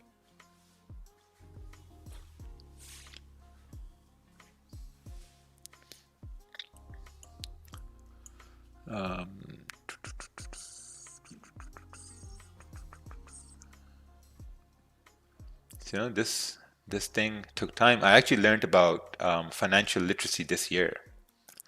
This year, I started learning about market financial literacy. It's really, really important. Because it's not all about just making money. Because when you're making money, someone's watching you. And if you're not taking care of that money, they're going to come back for you. They're going to come back and they're going to take everything you have. So you got to be very, very sensible in how you do things financially. It's good to make money, but at the same time, man, you got to pay taxes, and then you got to protect those taxes, and then you got to protect your money as well at the same time. You've seen many people doing trading. Have you seen anyone failing just because he is unlucky? Did you ever see anyone who is disciplined not going over trading? No.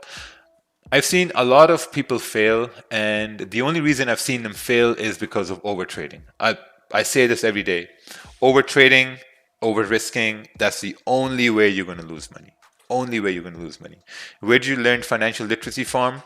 Number one, my mentor, Uncle Ted. I learned a lot about, financing, like finances through him, and then my accountant. So you need two things in life. You need a good mentor, and then you need accountant. Oh, and a lawyer. You need a lawyer too. You need really good accountants, and you need a really good lawyer. That's it. Two people you have in your life there, you're set. So far in GJ, there's no trade at this point. If you're looking for sells, you're basically looking for a break of the low at 135.960 or waiting for a minor resistance to form for price to continue down.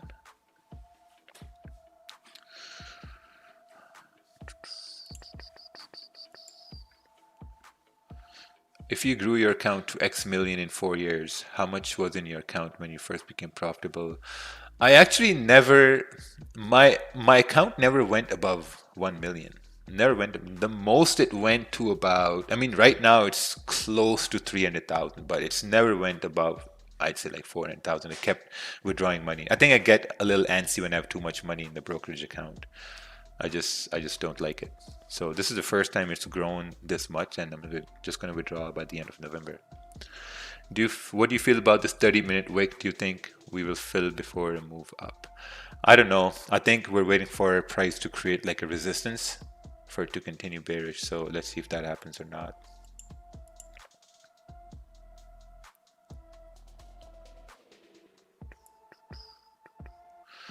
Ted is not in the live stream because he's mad at the market structure. I think he's mad. He's mad at the whole October over here.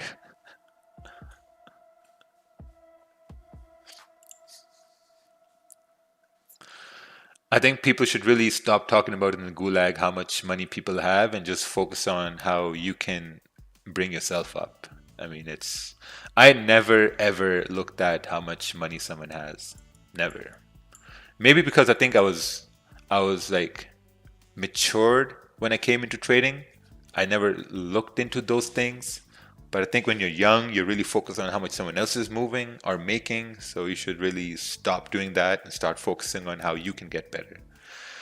Can you write off commissions? Yes, you can write off commissions. The commissions you pay to trade, you can write that off.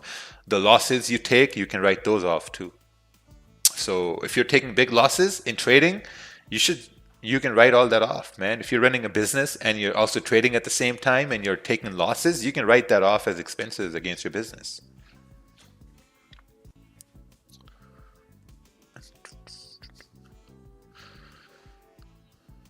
I'm interested in how much you had to understand the potential of trading over time.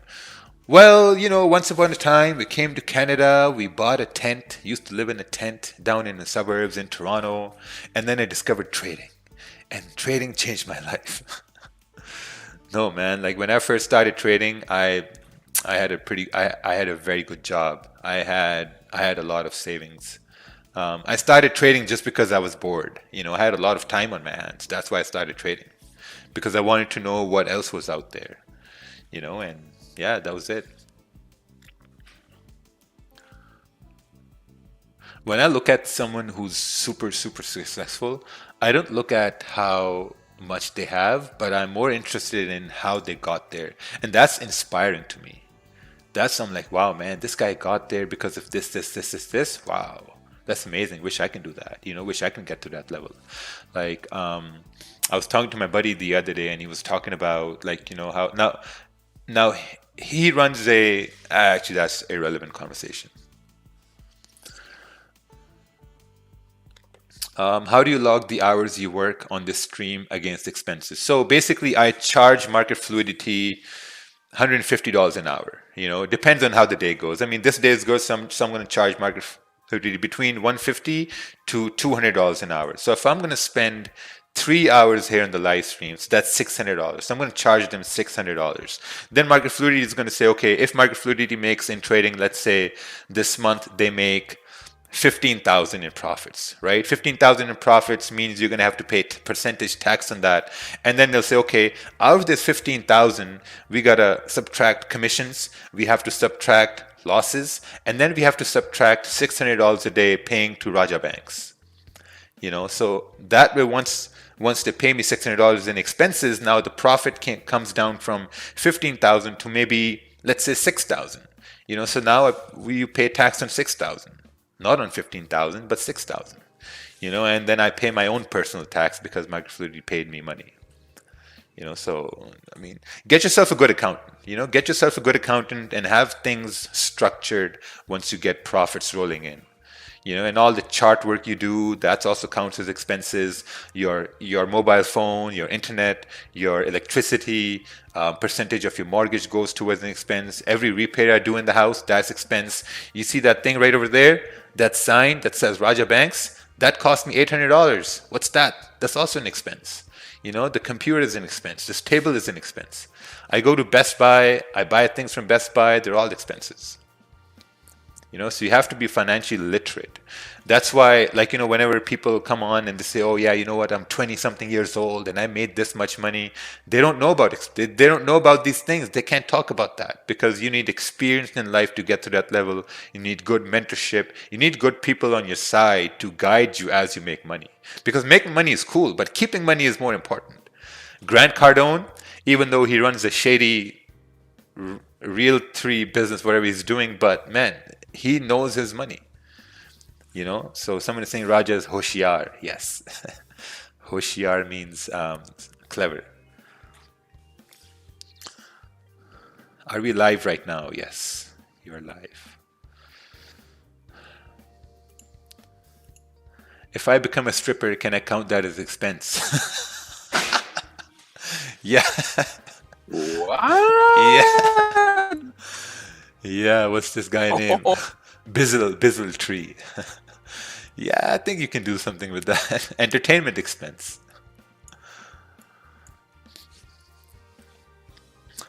How much time have you spent figuring out what trading style suits you the best before you start to stick to your trading style?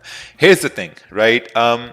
As human beings, we are very impatient, right? In the world we're living in right now, this is the world where you're supposed to get things like really quick, right? When you're supposed to get things really quick, you become impatient, you become anxious a lot, right? So when I started trading, I saw that, okay, I wanted my gains to come in really quick, so obviously I gravitated more towards scalping, so when I gravitated more towards scalping, over time I realized that, okay, scalping is going to be very, very profitable if I only focus on times when there's going to be volume in the market. And when is there going to be volume in the market? Your market opens, your pre-markets, market closes, news events, announcements. There's going to be a lot of volume there. So I basically gravitated towards that, and then started focusing on pre-New York, and yeah, that was it.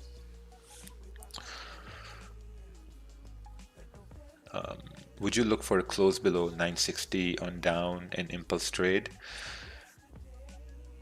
Yes. Yes, that could work. That could work. If we break below the low, that could work. But then you'll have to be cautious about this wick over here, because we had this rejection, and looking left, we had this rejection here again. But if we can pass through this area, then we can continue down towards 135, 750, 135, 700. Because if price is going to continue down, either it's going to create a minor resistance to continue down, or it's going to break this low to continue down. Ooh, your JPY is also continuing down over here. It looks like it can come down towards 123, 100. Like 10 more pips.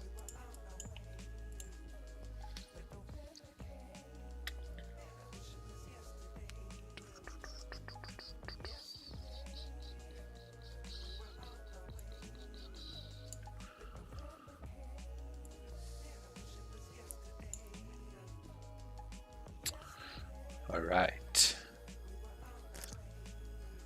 Looks like someone out there in the universe is looking at these cells here as we broke below the low over here. We're breaking below the low. But the thing is, this is the NY open, and we're breaking the low in the first 5 minutes. This is where things get really, really complicated, right? Because if this is breaking the low in the first 5 minutes, then it's risky. We receive coin first before payment. Holy, come on, man. Because if it's breaking the low in the first 5 minutes over here, it becomes risky, because we don't know whether this candle is just wicking down to have some sort of a bullish move to continue down, or what. If this was breaking the low in, let's say, within the 20 minutes of the 1 hour open, or the 30 minutes of the 1 hour open, then that would have made sense to take the impulse sell over here for price to continue down. But in this stage, I'd be very, very cautious. Because look at the 1 hour candle here. 1 hour candle is coming down in the first 5 minutes, and it's actually pretty risky. Right? So you may want to have price break the low. Like, look, it broke once, came up. Maybe the second or third time if it does this, I think it's going to be pretty big. So it gets risky in the first 5 minutes. When you look to the left, sometimes it looks messy. Consolidations. How do you draw your zone? Sometimes I get lost doing it. See, consolidation basically means ranging, right? So if you're looking left and you see consolidation, this means there's a probability price may start consolidating here as well. That's all what it basically means. Because candles are always looking left to see what their buddies were doing to the left-hand side. So even if you look on the 4 hour, this is a 4 hour support, but price is coming down hard. So we don't know whether price is going to come through this area to fill this wick, which is going to be the daily wick, or we will reject this. If it's going to reject this support, I think you need a rejection on the 30-minute time frame at this point over here. But if it continues bearish, then there's a very, very high probability we're going to continue moving bearish till 135, 750, I guess.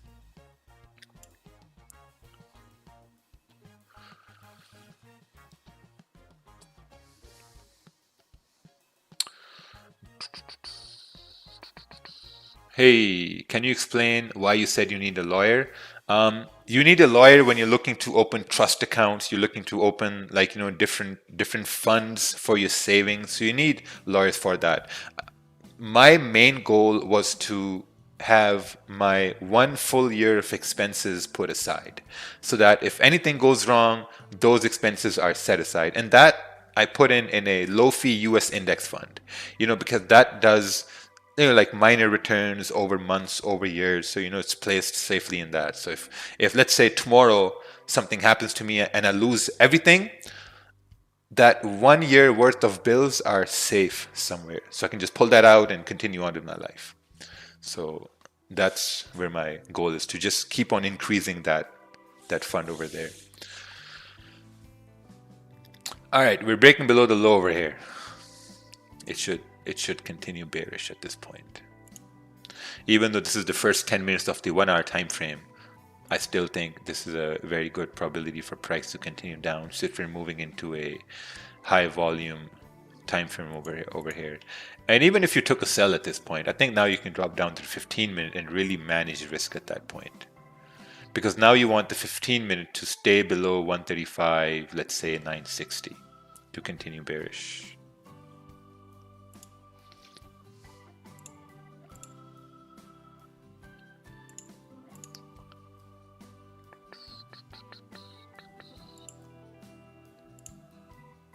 Oh wow, your JPY is almost there. Damn, that moved pretty quick. Wow, look at that. Moving over here. GT is also moving over here. Can you buy property with your market fluidity company? Yes, you can buy. That's investment property. If you're going to buy properties with the corporation, you have to pay, I think it's 25% down, 30% down. So if you're looking for a $1 million property, you're putting down 300,000 cash. So you can do that as well.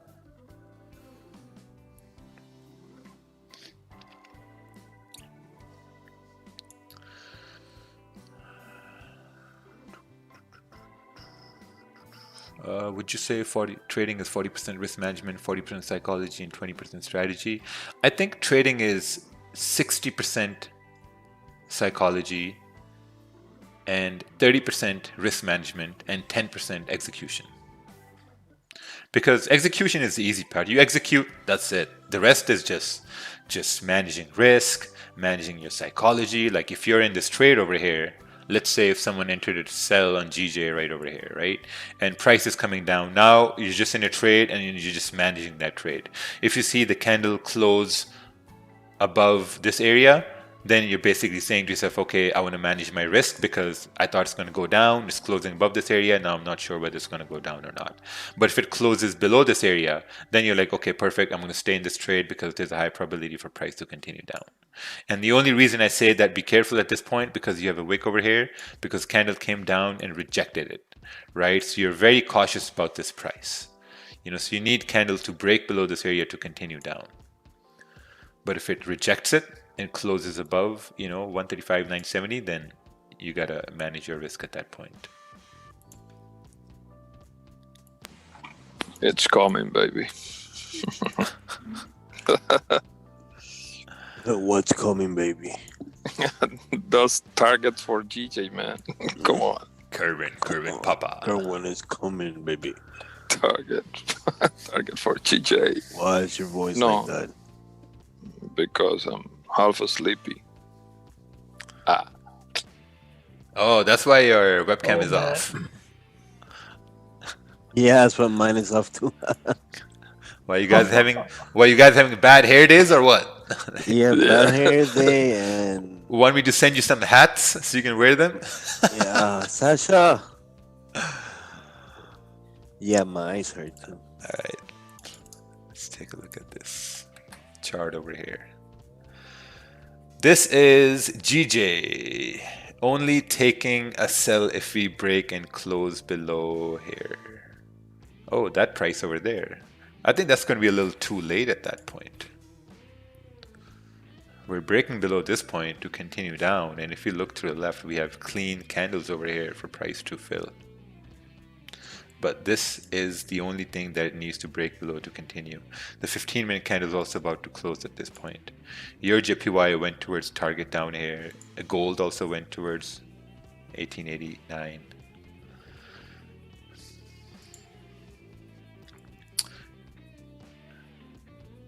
What was the aha moment that made you realize this is what you need to do to consistently maintain profitability? Honestly, 1 to 2 trades a day. That's it. That was my aha moment. 1 or 2 trades a day. Because I realized that if I can just focus on one setup and just focus on one trade a day, all it's going to take is time. That's all it's going to take is time. You know, because when we came to Canada, we had a leather business in Pakistan, so we moved that here in Canada. We came with 2 luggage bags, and last year the leather business did around 1.2 million in sales. It went really, really well. So it took 8 years to build to that amount. You know, it took 8 years. Our first year, our sales were like maybe 30,000. You know, after 8 years, crossing over 7 figures. Right. So when I came to trading, I had the same in the start, you know, my mindset was pretty off. You know, I wanted to make a lot of money pretty quick, kept losing, didn't really work. But then I realized, hey, like, you know what, let's look at this logically. If I'm going to start as a business, it's going to take time. And what do I have to do to make sure that it doesn't, you know, end me? So I need to end it. So like, you know, just focused on 1 to 2 trades a day, and I knew it's going to take time. So the same situation here is happening on GJ right now, where price is retracing. The 15-minute candle is about to close above this area, so selling becomes really not a good idea at this point here. Right, so someone who's overtrading, stop overtrading. If you're basically taking your first trade over here, you're just managing your risk at this point. When you're targeting a daily wick fill, do you leave a runner to go to the entire wick fill or until any important zone like 135.750 in today's scenario? See, when I'm targeting a daily wick fill and I have a runner running, I'm just letting it run. You know, because if you have a runner running and stops at break even, you're accepting the fact that it can stop you out at break even, and you're also accepting the fact that it can continue running through a daily wick fill. You know, so you really don't have any emotion tied to it. But at the same time, you can probably, like, you know, keep trailing your stops too. Like, you can move your stop above this 30-minute candle here.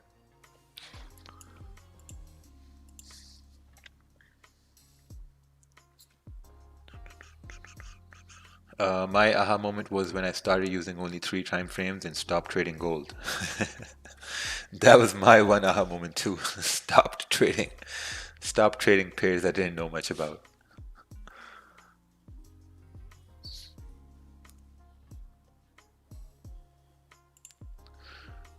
Are the assets and money in your corporation protected if you get a divorce? We have an agreement on that. It's a very civil agreement, and I think you need to have those kind of agreements. But I mean, I don't think that could happen. I don't know. That can't happen.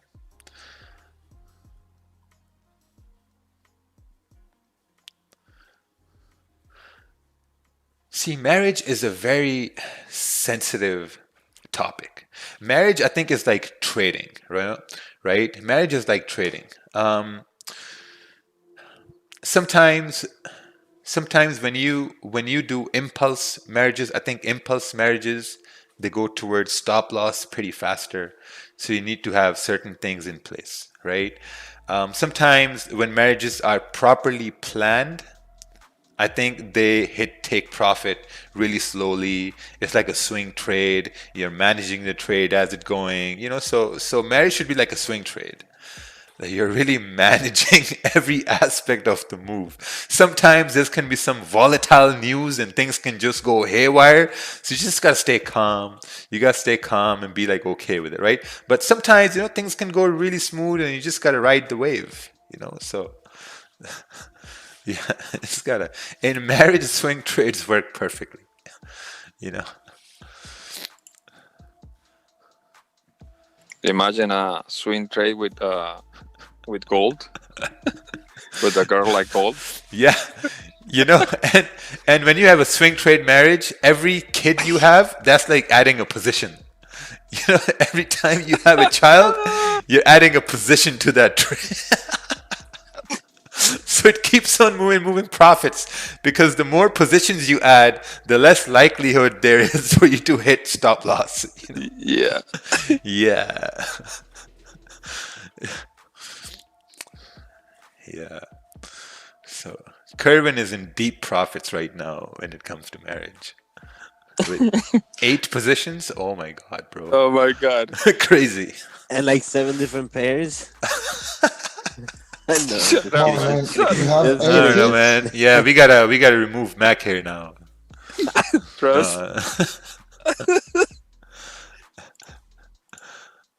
So the commission must be the mother-in-law, right? I don't know. That's the commission.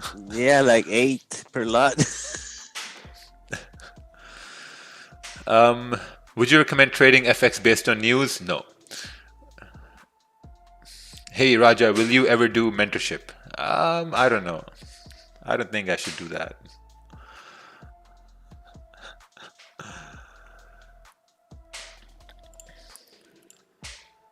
Wow, your JPY filled that range and rejected. It's like pulling up its pants.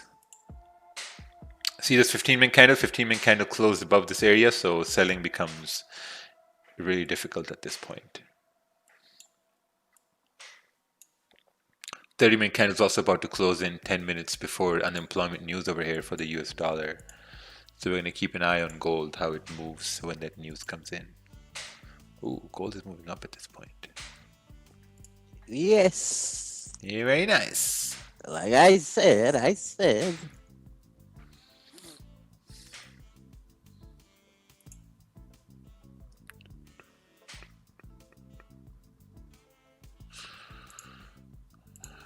Can you explain why when news release spreads are so high? Yes. So basically what happens is spreads is basically where the brokers make money, right? When you have a higher spread, brokers make a lot of money when you have a higher spread. So basically right now when there's no news, the spreads are pretty calm. So brokers want people to trade, you know, when the spreads are calm, because the more people trade, the more money they're going to make. Now, they also know whenever there is news, the spreads are higher because they don't expect anyone to trade when the spreads are higher because they think that people are smart for the most part and they don't want people to trade on higher spreads because when you trade on higher spreads, you're going to be paying more to trade. But they also know that there are people who will want to trade news when there is higher spread. So they know that when there are dumbasses who will take trades when there's a higher spread, they want the most money from them. That's why the spreads increase because brokers are looking for a lot, like a bigger gain, you know. So that's why the spreads are higher. Oh, so look at this 30-minute candle. It's coming back down now. 30-minute candle is coming back down. Now, this is coming back down below the low of the previous 30-minute candle after 21 minutes into this 1 hour. Now it makes much better sense for price to continue moving down. And gold is pushing up. Yeah. Oh yeah. Oh yeah. Oh, yeah. Why this November 2020 going to be the last lifetime intake for market fluidity? Because managing people and doing mentorship and giving reviews and help, it takes a lot of time, you know. And I think if I take on more people in 2021 as lifetime members, then that's going to take away time from the things I want to do, you know, some other things I'm getting involved in. So that's why this is going to be the last lifetime intake. What's going to happen after that? It's just I'm still deciding what I'm going to do with that. Because I enjoy teaching, I enjoy live streams. Live streams are still going to go on because I really, really enjoy live streams. I feel it coming. I feel it coming. It's coming down now. This should continue bearish. Yeah, man. 135.750.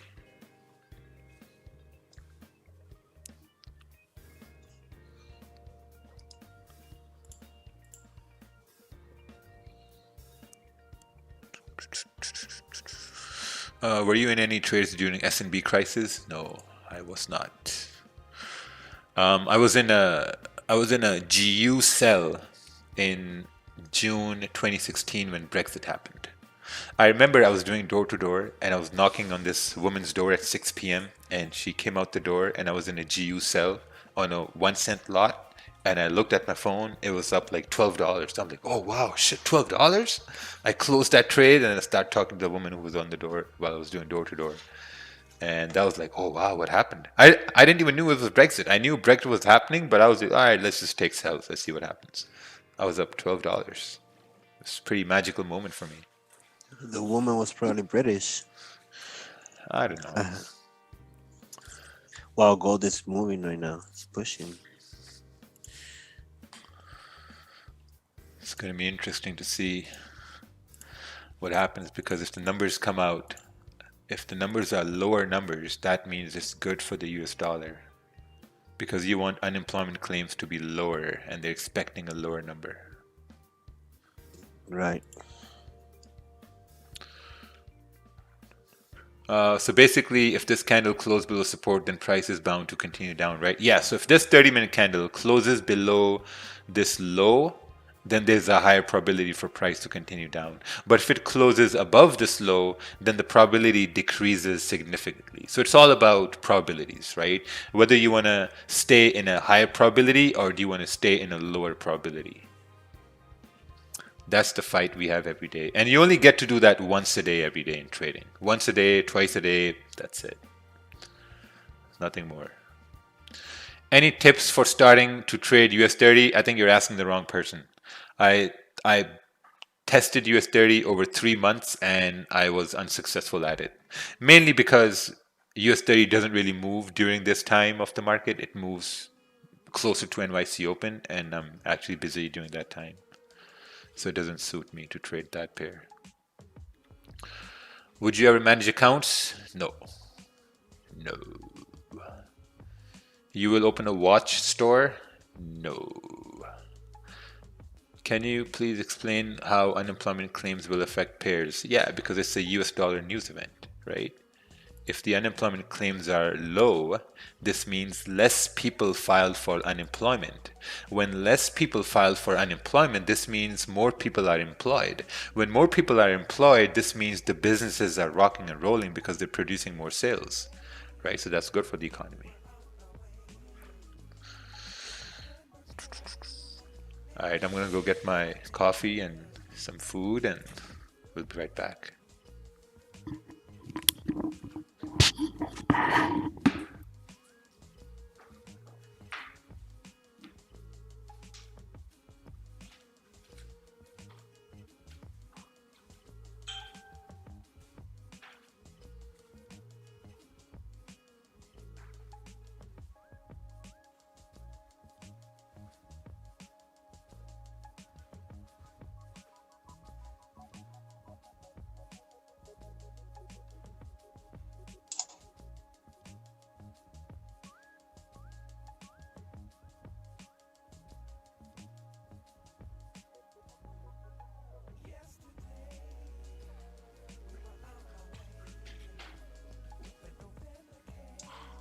Kerwin. Kerwin. Yeah, man. Yeah, man. Hey, did you backtest the unemployment claims from last month on gold? No, man. Do you remember what it was? Yeah. What was it? Yeah, numbers were good. And Were good? yeah, but gold continued moving up. And later on, around 9:45 of 10 a.m., started dropping. Big drop. Big Usually, drop. yeah, usually gold does that.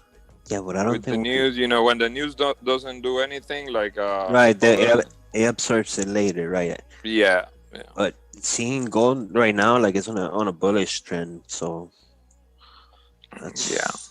I don't know. I mean,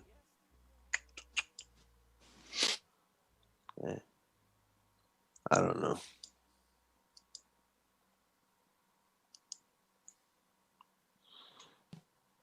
I'm 10 pips on gold.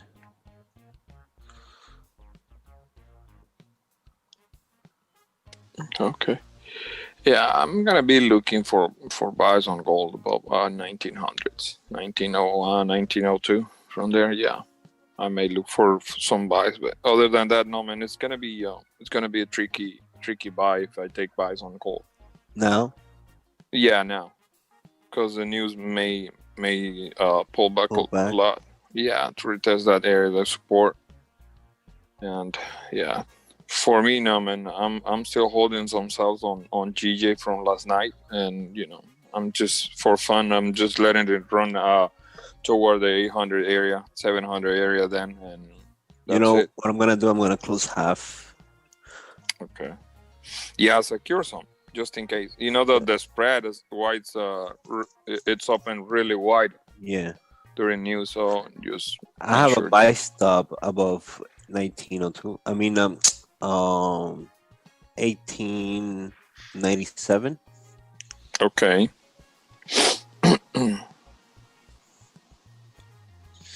Hopefully, we could break 1912 since we did it yesterday. Oh man, that's be beautiful. Yeah, that's what I'm hoping for. I think I sent the chart. Yeah. Hey.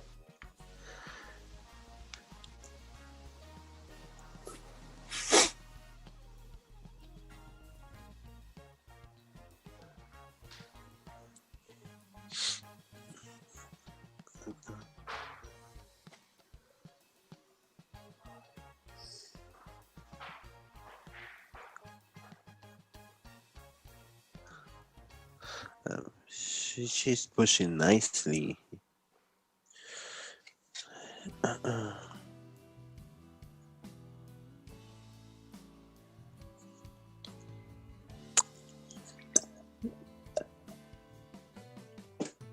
Alright, here we go.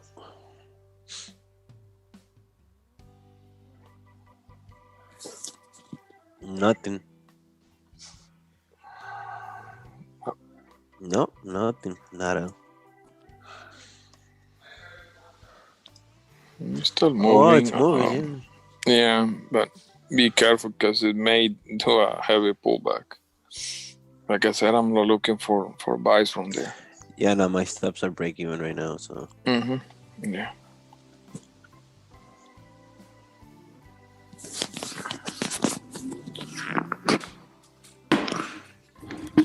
Yeah, it's gonna retest that support. Maybe Not not. worth it. Yeah. Yeah. but it's 17 pips up. Oh, nothing really happened here. Yeah, I closed at 17 pips, so.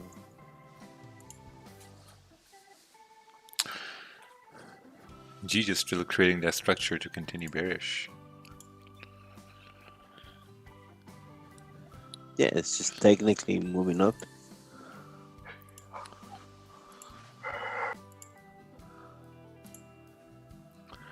Let's take a look at these numbers. Ooh, bad numbers. Holy, close to 900,000. So bad numbers like last month. Yeah. Yeah, economy's not getting any better.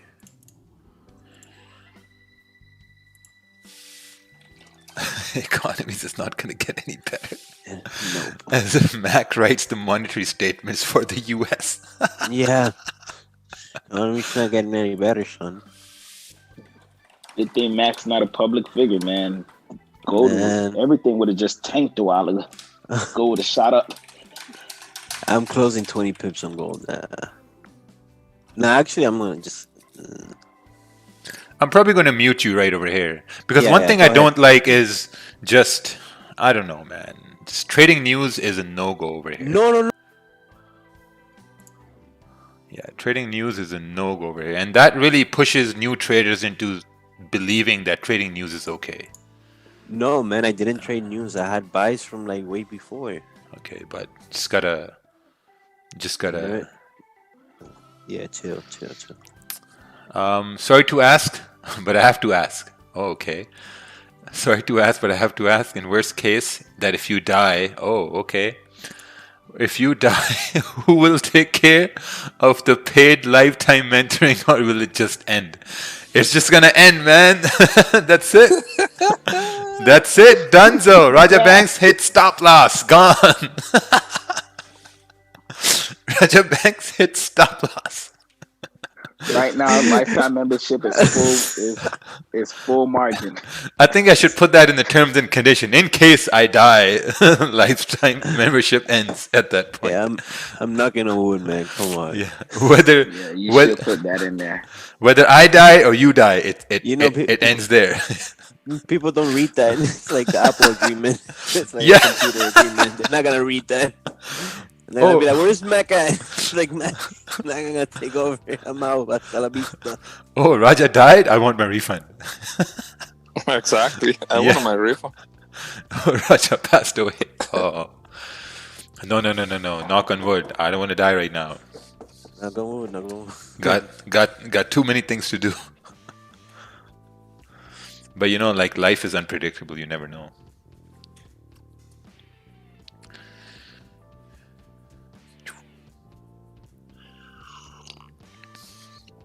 Maybe by then we can move into a phase where we can create clones. Because I would really like a clone for myself. No way. Yeah, For real? man, 100%. Last night I was talking to my brother and I was like, okay, you know what? Normally I get like 5.5 hours of sleep and I'm fresh. I wish there was a way where you could sleep on your bed and that bed would energize you 100% in 4 hours or 3.5 hours. Get a new mattress. We did. It's like a $1,200 mattress. And that's why I'm getting a good 5.5 hours sleep perfectly fine. Yeah, you You get should a. Stargate. They've got some sort of machine that the aliens get into and energizes them, but they turn evil. Yeah. They got too much time on their hands. Far too much. Yeah, you get a high-end mattress. You can sleep for like 4 hours and wake up like you slept for like 20. Oh, Well, yes. If you've got a 4-year-old, Ted. Yeah, that's true. You gotta lock those up. Ye- I think that's illegal in the UK. I'm moving to Canada if it's allowed.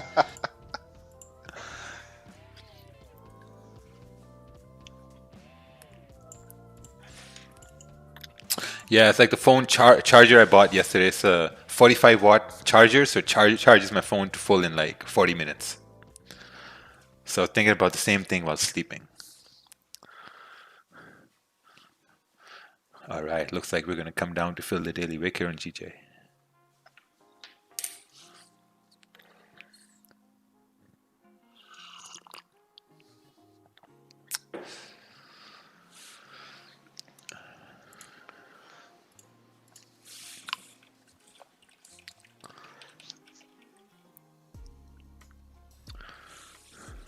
Yeah, I want to Google.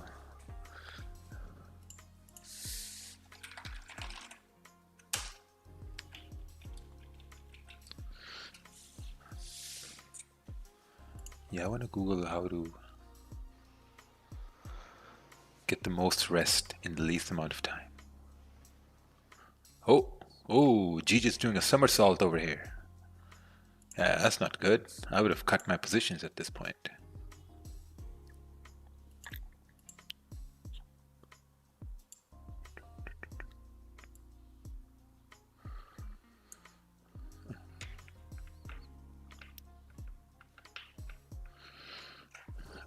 Yo, what happened to constant pips? Constant pips is here and there.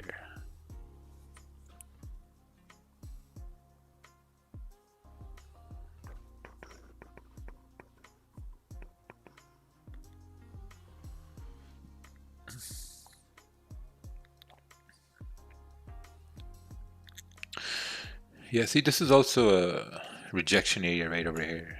Price is coming in. It's coming into a rejection area here. This whole area becomes a rejection, even though, like, you know, you would want price to continue down to fill this. So this is the daily wick that you're probably targeting for price to fill, but this is also a rejection area here because look, price came here yesterday. Yeah, yesterday around, you know, before pre-London, during pre-London session, and rejected this area. Looking left over here, we had another rejection on 6th October, and then we had another rejection on the 4-hour here on 2nd October. So as this price is coming down, just be aware that within this entire area, this can reject. So that's the only thing you're trying to play over here. But if you look at the smaller time frames, you can see clearly that this was the trade here. Now this is like mainly just like forcing it to continue down. So gotta be careful of that. Oh, I'm done for the day. Made $900 for the day. No need to be greedy. That's very good.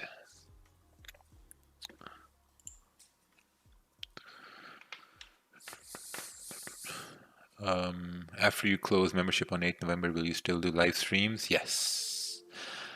I don't think I can ever stop doing live streams. Like, this is the only part of my day that I enjoy 1000%, if that even exists. Like, this is the most enjoyable time of my day.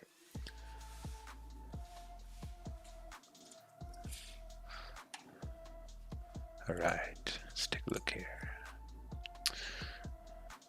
Oh, that's my favorite song. Unemployment in Canada decreased. Surprise, surprise. Unemployment insurance weekly claims. Oh, wow. Things are going downhill here slowly. Things are going downhill now.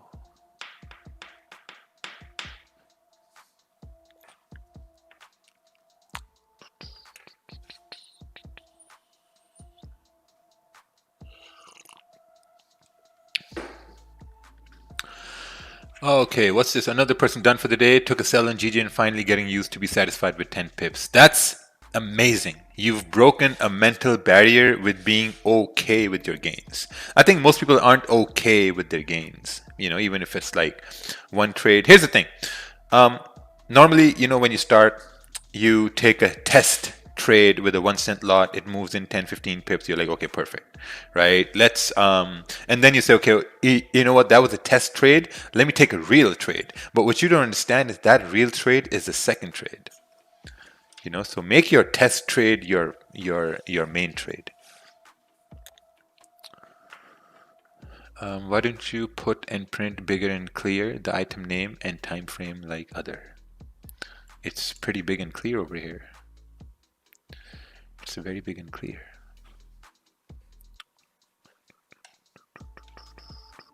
Is trading gambling? No, I think trading is calculated risk management. Yeah, it's calculated risk management. So gold is just in this range over here. Your JPY is also now trying to range because it formed support on the 30-minute, encountered another support. Man, I'm just happy we had solid trades in the morning on GPJPY.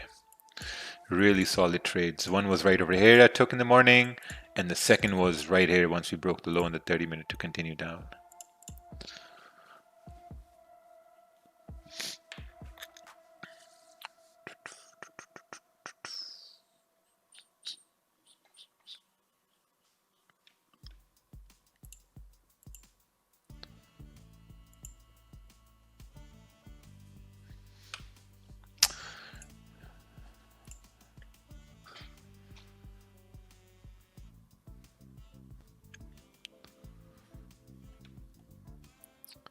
Okay, so let's see what we can do over here. Get KB trading on here. KB trading. All right, let's take a look at KB trading. Okay. Oh, there's Daniel Savage in his trunk, the front trunk. He needs the new iPhone 12, which is coming out. All right, KB trading. Oh, this is trading with Paul. Go back. Yeah, I don't think KB trade. Is this KB trading here? KB trading. Ooh, okay. Oh wow, okay. They got a guidance for beginners. No signals, don't ask. KB Trading have an office over here. This is actually a pretty cool looking office over here. Welcome to the KB Trading floor. Beautiful. We got nice pictures of office. Yeah. We can take a look into that. You know what? There was a time where I almost opened up a small, like a trading floor, you know, like a trading office for me to go there every morning and have people come in and chit chat and do all that stuff. But then I said to myself, that's going to be like another job where I had to like get up, get ready, drive. And then I just scrapped that idea. How about Iron Man futures trading? All right, let's take a look at this person here. Actually, let's not. I've seen him before. Yeah? Oh. Yeah. I think he trades gold. Guys, I'm currently using Vantage, but they're leaving Canada. Any brokers y'all can recommend? All right. So if you go to my description there, I have 2 brokerages listed there. One is Traders Domain. Traders Domain is a offshore brokerage where you can like deposit via crypto for mostly like US clients. I think if in the US, that's going to be your best bet. They have MT5 as well. I really, really trust MT5. If you're in a brokerage with MT4, they don't have MT5. I don't know. I mean, I like MT5 much, much better, right?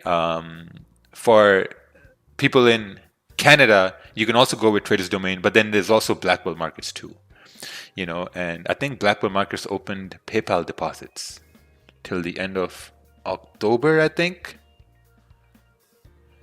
till the end of October, and maybe till the end of November, I'm not sure. But that's something over here. This is my most enjoyable time of the day when you're not spending it with your family. I don't know. People misuse words all the time, so we're going to leave it at that. All right, let's look at this 24-hour trading academy. Let's see what's going on over here. Oh, right here, 24-hour trading academy. 24-hour trading academy. All right. The FTMO challenge, 50,000. It's pretty cool. They have some reviews. They have a following. Oh, they have a website over here. Let's take a look at this website. Oh, isn't private. Attackers might be. Yeah, I don't know. You get advanced, and then you can keep on going. I don't know. Maybe they start hijacking my stream. Oh, your computer. Do I want to take this risk? Yeah, it just means they don't have an SSL certificate. Yeah. It's expired. Oh, website is not working. Oh, wrong chart. Or they don't have a website. Yeah, or the website Stop loss hit. Yeah. That's a good way to get promotion. Yeah. Well, we tried looking at more information, but I guess we can't.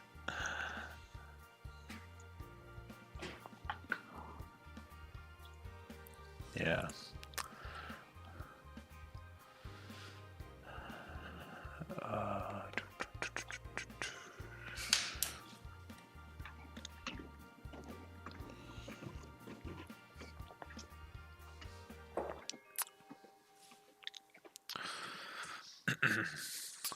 Hey, will you explain your gold short yesterday? Yes. So this was basically, was looking at the weekly over here yesterday, and was looking at the weekly. So there were a lot of weekly rejections right over here. So obviously, just by looking at this, we had support formed, kind of like a retest on the weekly. We can expect the next weekly candle to continue bearish. So obviously, my bias was bearish over here at this point. So looking at the daily candle was bullish right over here. So wasn't really looking at the daily candle, and then dropped down to the 4-hour time frame. Looking on the 4-hour, this seemed like a last retest of 1910, 1912 for price to continue moving down, right? And then after I saw this 4-hour, went down to the 1-hour time frame. Looking at the 1-hour, we had a rejection coming up over here. When this candle was forming bearish candle, this is during London close, right? They moved down to the 30-minute time frame. 30-minute was creating a support. So now going back to the idea on the 4-hour, that if this is a last retest of this previous support turned resistance and candle is printing bearish, there's a high probability that if we break below this support price can continue moving down towards 1896. So that's where I took an entry around 1906.50 as we broke below the low, and then came down to 1901, 1902 and took profits. Actually, I took we should be dropping to about 1870 now. If you look at the daily candles, what we've created is we've created a zone. This is what's screwing up everybody. So you have to be careful of this. And I've been watching this because I'm in sells as well. On the daily, this is now a zone, right? So what's going to happen here is there's potential where we keep tapping that, and then we start to come over into this area here, and then eventually to this area here. You're right where we had the rejection. I think the issue becomes is this candle here, we need one more to drop like this. So that's where we get that. So if you're watching gold on the daily, look for a rejection. So we want a rejection to the upside. Sorry, let me do that a little bit better. You want a rejection to the upside in this area again, or over here, and then we should start to drop into this area over here, and then eventually over to here. That's what you're looking for. Today's daily candle doesn't support that. A reason why I say that is because we have this sort of indecision candle that showed up, but the wick here isn't very strong unless this suddenly just drops. So I'd be careful, but then you might find the next daily candle starts and then it fills that area and it comes down to here. So if you're in already, like say at 1900s, you should be okay. But I don't like it as much as I would if we had a stronger rejection. If we had this kind of rejection on this candle here, then I would give full to drop to here. But I think we may need one more candle before we get that full drop. But I do see the daily going a little bit more bearish at that point. So yeah, I think that's gonna roll into the weekly as well next week. Yes. Yeah. So that's what we're sort of looking at, the weekly, and then obviously the monthly. If you look at the monthly candle, that's where we're getting that momentum from, because we had that massive rejection, right? So this is what I'd want to see on the daily. I'd want to see something like this on the daily, because then if this monthly candle was daily and it flips bearish, then we're going to fill to this area here. Right? It's just obviously it's going to take the full month, so to speak. But you can see we have a massive rejection and we're in this zone here. So this will probably push a little bit further down.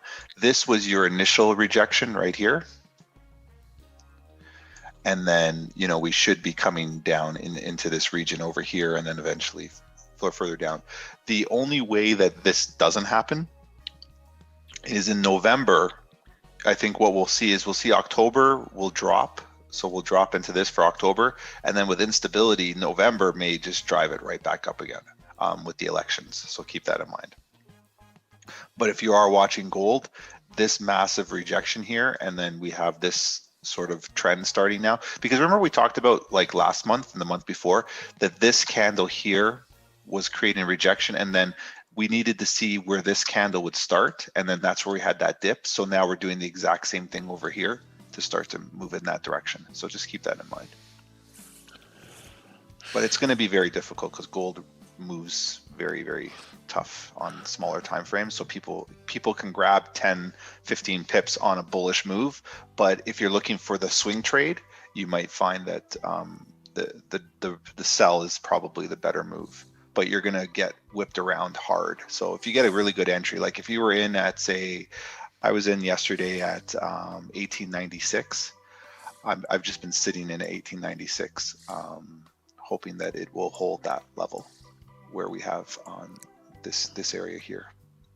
Yeah. Because if we hold that, we should be good. But who knows? It just whipped back up like 10 pips again. So. Yeah, like looking at the monthly, this makes perfect sense to come down and fill the wick over here. Yeah. Half of the month left here now. Yeah, if you're looking for a swing trade. It's just, it gets very difficult because if it whips up like 40, 50 pips, then you're like, oh, it's bullish. But I mean, you can scalp that. But if you were going to swing trade, you know, the initial weekly drop from like 1910, 1907, you know, like you have a really good position because I don't think it's coming back up there. The problem is it'll stop you out 4 or 5 times before you could have gotten that entry. That's the bigger issue.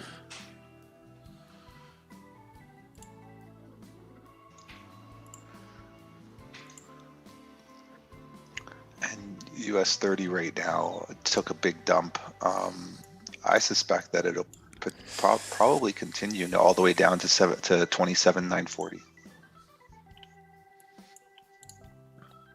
Yeah, you've got it 960. You had 960 there, 27,960, 27. Yeah. Oh wow. Yeah. We have a huge move coming up.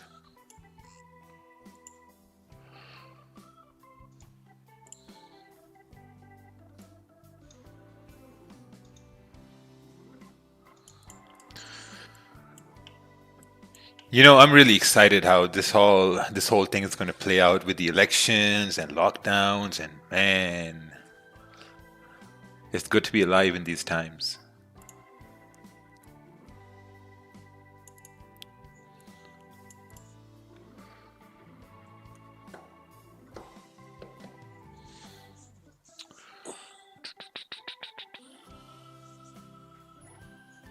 Hey, check out Trader J, based in London, one of the biggest London traders. Nice, nice. I don't know about Trader J. Looks like GBP/JPY is done going down here. This candle is about to close in 5 minutes, and it's closing above the support, just in a ranging area now.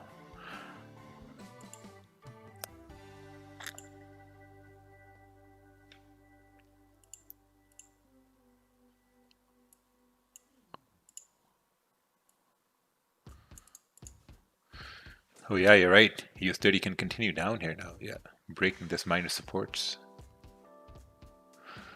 Are you a fan of Manchester United? Nope. I'm not a fan of Manchester United.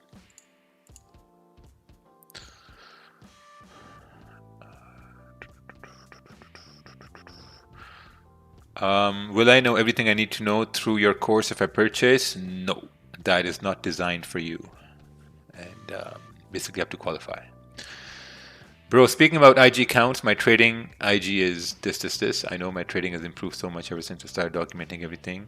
Oh, nice, man. Very nice. So Brindy FX has gained some sort of, I would say, baby consistency over here. Let's check this out. Brindy FX. This is something amazing right over here. Look at this. This is something I used to do, and this is something that helped me a lot. If you guys go to my Instagram, I used to post all my trades with all the explanations on why I took the trade and what happened and what didn't happen, how could have done better. This is something that really, really helped me. Look at this. Look at the explanation. It's very nice. This is beautiful. Brindy FX trading journal over here. There's another trading journal which is pretty good. It's by Stefanos. How do you spell it? Stefanos. Stefanos FX. He has really stepped up his trading journal game over here. Now they have joined forces with Sharma FX. Yeah, doing pretty good. You got discipline, stay disciplined. You can get a body like Stefanos. Yeah, you can see it on your own time. Can you talk us through the GJ sell you took earlier this morning? Yeah, so you can basically rewind the stream. If you go to YouTube, you can go back to the stream and then you can take a look at that.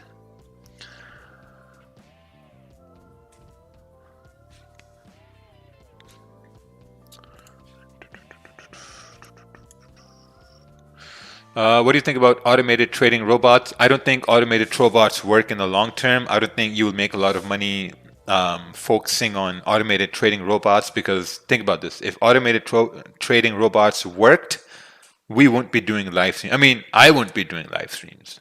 I'd just say, hey, I got money in this trading robot and I don't have to do anything ever. You know, if they worked. Because, I mean, Robots. trading robots, I don't know. I said robots. I've just seen a lot of I've seen a lot of robots fail over the time I've been here in this Forex space, so I don't know.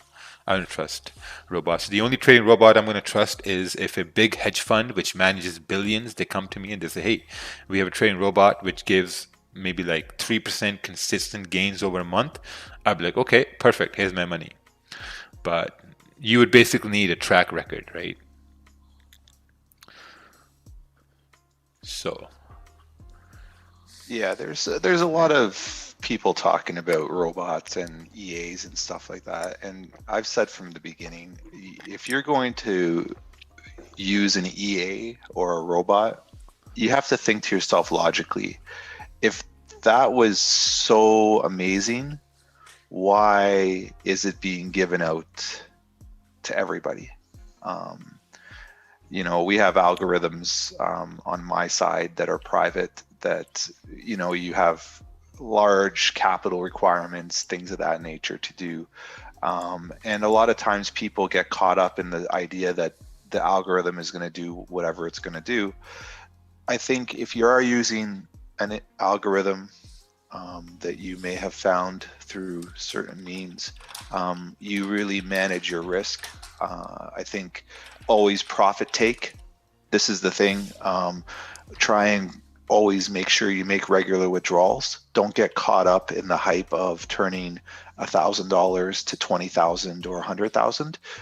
Just keep taking regular withdrawals with when the profits come, because a lot of times with these robots, the people that are running them don't optimize them. And what I mean by that is, as market sentiment changes, they don't adjust the parameters on them, and that's when, you know, your account will probably be wiped out.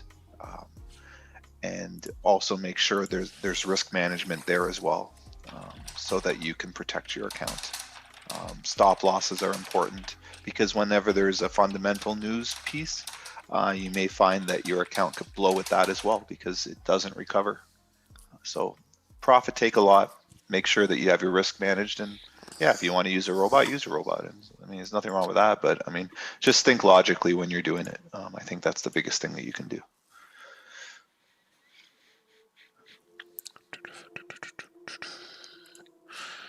all right, let's take a look at this here. Looking for something like this to happen. Buys if we create support and break previous highs, sells below 590, 950. I think the idea about buys, I think buys would be valid above this minor resistance we've created.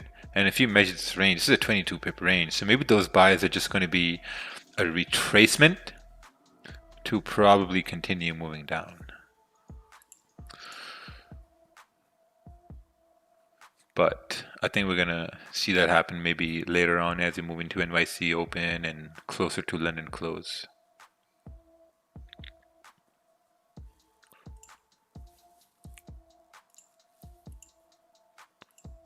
Yeah, if you've just been watching gold, similar to what we were talking about earlier, it's happening now. So we're starting to dip. So we may go below 1890s.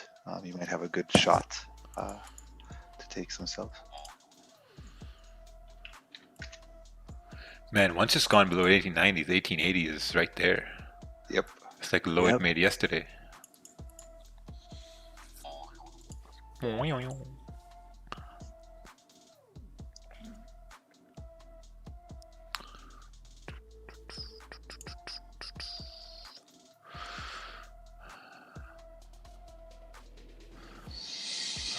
I'm so happy and grateful that now money comes into me in increasing quantities to multiple sources on a continuous basis.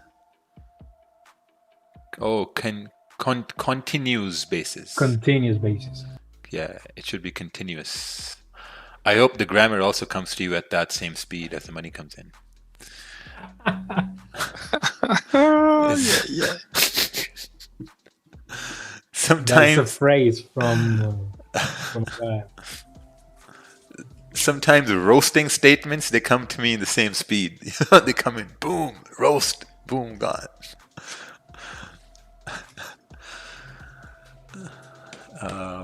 Supersonic speed.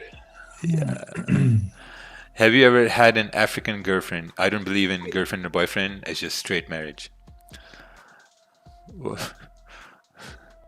Yeah, straight execution. Now what? That's it? It's 9 a.m.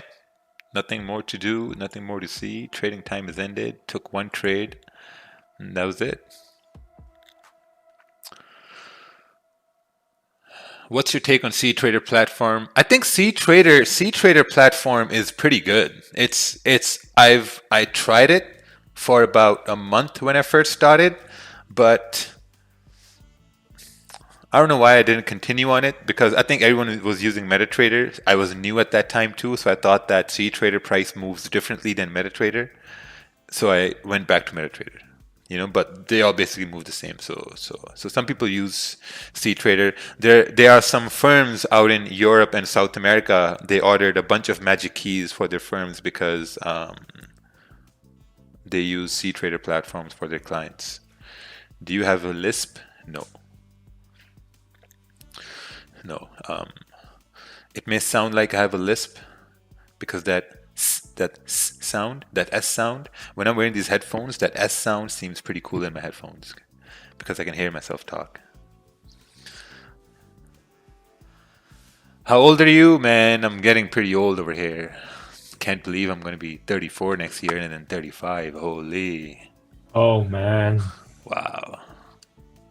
you gotta go for that second kid. Trust. I don't know. Not 2, 3, 4. Gotta catch up to Kervin over here. Yeah, man. How many do you have, Kervin? 4. 3. Yeah. Last time we checked, it was 11. Come on, man. It's not a soccer Recognized. team. Recognized only 3. Yeah, it's a whole soccer team. Yeah. I mean, Totally there are alone. like 7 crossing the border, though. Nah, that's a lie. Get ready with the magic keys, Raya. I have a lot of people requesting more information about magic keys. So all my Hispanic people, now they're asking for the magic keys. So get ready, man. Oh yeah, we ordered a huge batch for the holiday season. There's a huge batch coming on. So we'll see what happens. So we'll see what happens. That'd be a nice gift for anybody in Christmas. Oh yeah, like my goal. Okay, here's my goal, right? My goal is for everyone who trades on MetaTrader or cTrader, I think they should have magic keys. 100%. It's not about I'm going to make money. Obviously, I'm going to make money with the sales, a little bit here and there. But like, it's just the amount of. I mean, man, like my risk management honestly increased with magic keys. There's no other reason.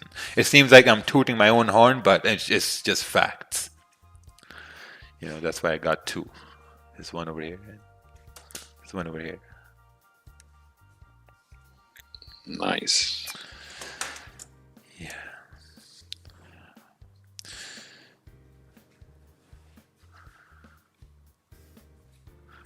Can you connect magic keys to your phone? No, you cannot connect magic keys to your phone. Hey, is there a way to manage trade on 0.01 lots? Yeah, you can open another one. You can open a double trade. In Oanda, you can. Oh, really? Yeah. Oh, like it closes 0.01 into another like half or? Yeah, they have like a lower size. Oh, like I think that's on the micro account. Yeah, exactly.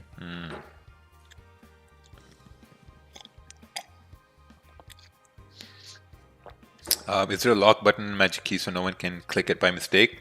Yep, there's a num button, you press it, it turns it off. Also, if your MetaTrader window is not open, it will not execute anything. So the window has to be open for you to execute. Is there a Boxing Day special? No, there's going to be I think there's going to be a big Cyber Monday sale on Magic Keys. I'm not sure when Cyber Monday is, but we're going to know a week before.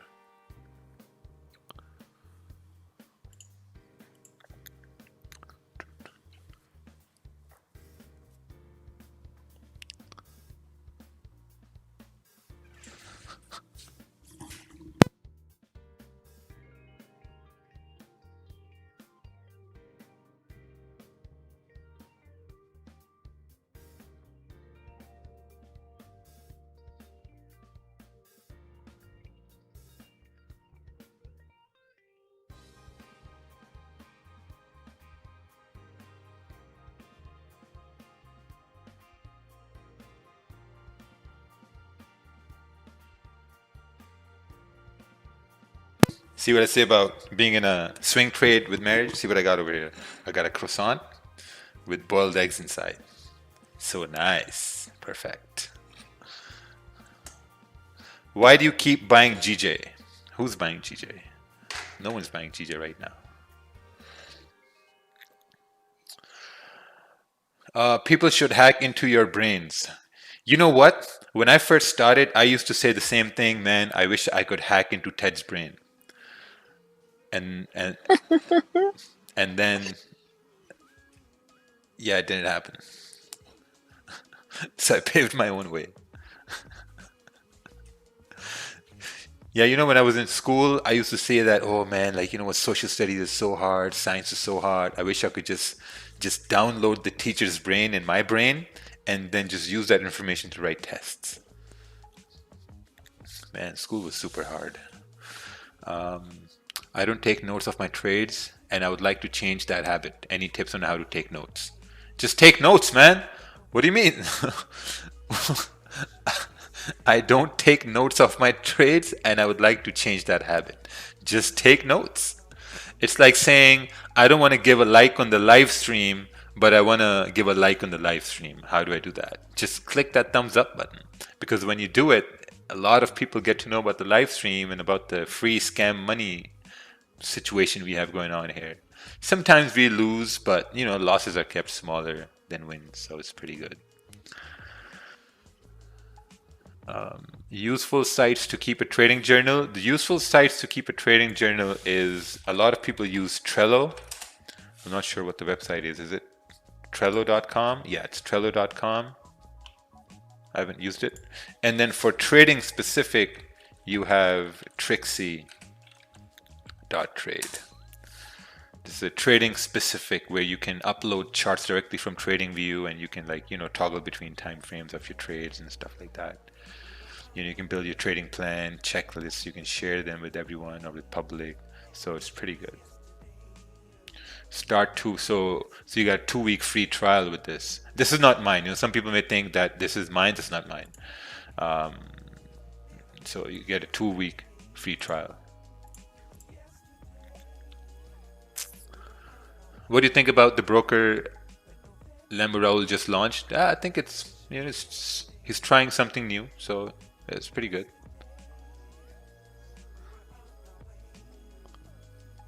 Oh wow, this thing is falling now. 15-minute broke the low over here, and now I think we're gonna fill the wick on the daily right here.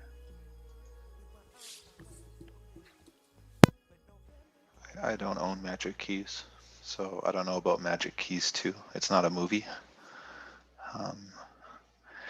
I don't know how you could make something better than it already is.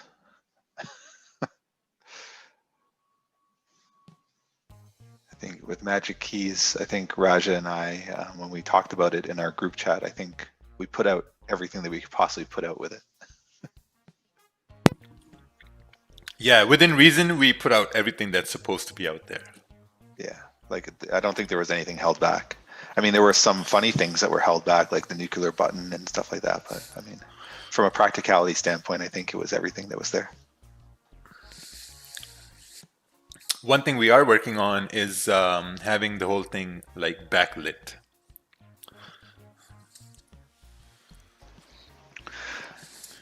I mean, if you want to turn in, if people want it turned into an Apple product, we can do that and just issue like Magic Keys 2.0 and, you know, change the color of it and, you know. Magic Keys 2.2, 2.5. Yeah. Man, people call things a scam. Apple is a real scam over here. Look at this. They're coming out with the iPhone 12, and it's no different than iPhone 11. There's no difference. It's got the same cameras. It's the same.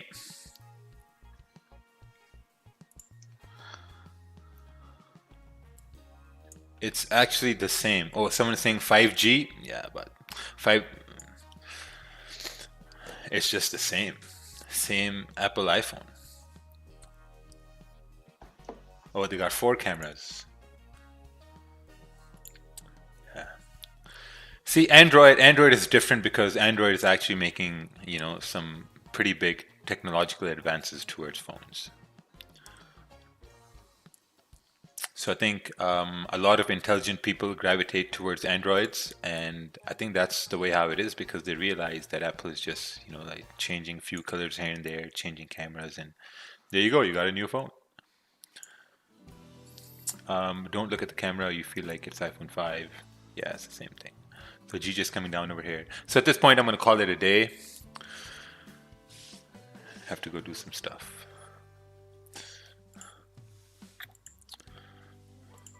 GJ's on a bearish run over here. There are no buys on GJ at all. So, all right. Take care, everybody. Don't overtrade. Raja. Kervin. Yeah, man. Take care, buddy. Yeah, man. Oh, let's just wait. Let's wait till NYC open over here. Yeah, I'm going to wait till NYC open. I want to see this daily wick getting filled here.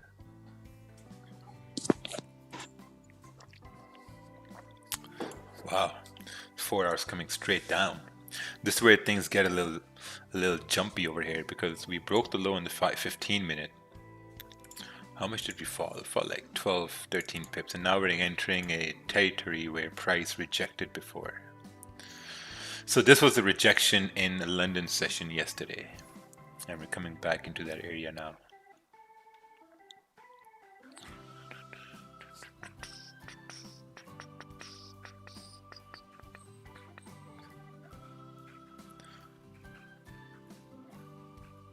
Do you like doing the Hoover around the house? Yeah, I actually like it. Actually, this Dyson vacuum cleaner is pretty good. It's actually amazing. The thing about it is it lasts for only like about 20 minutes. Like the charge lasts for 20 minutes. But for 20 minutes, this thing goes full margin on vacuuming.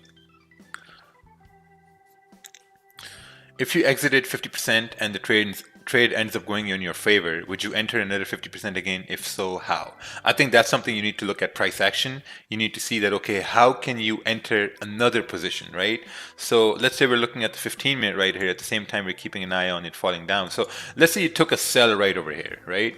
Let's say you took a sell at this point, right over here, anticipated this candle to continue down. It closed bullish over here, so you closed 50% at this point. And I guess now we're looking at this. If this candle broke the low of the previous one, I think at that point, you could have added another 50% and anticipated price to continue down since it broke the low over here. So now this information you will keep in your journal, you will keep in your mind, and you will move on to the next day. You know, and as you move on to the next day, and as this situation happens, then you'll be more comfortable in adding that extra position. You know, sometimes you may not be, at the same time, like you may not be confident, but as you see it happen over and over again, a point will come where you'll be like, okay, you know what? I've seen this happen 4 or 5 times. Maybe let me add a position over here. And it's going to work out. It's going to be a beautiful, beautiful moment then. Because you're going to be executing on something you've seen a bunch of times before.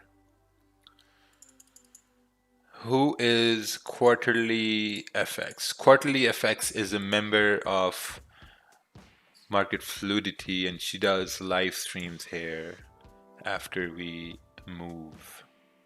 Let me see if I can get it on YouTube here. If you've ever been interested in private equity, venture capital, hedge fund. Yeah, dark pools. Yeah. London to pre-New York. Yeah, so she does live streams here now.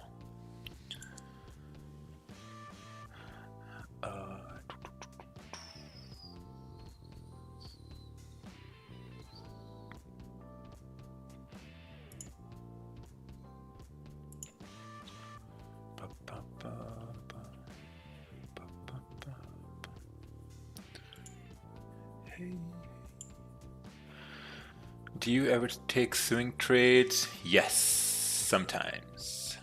Sometimes, not all the time.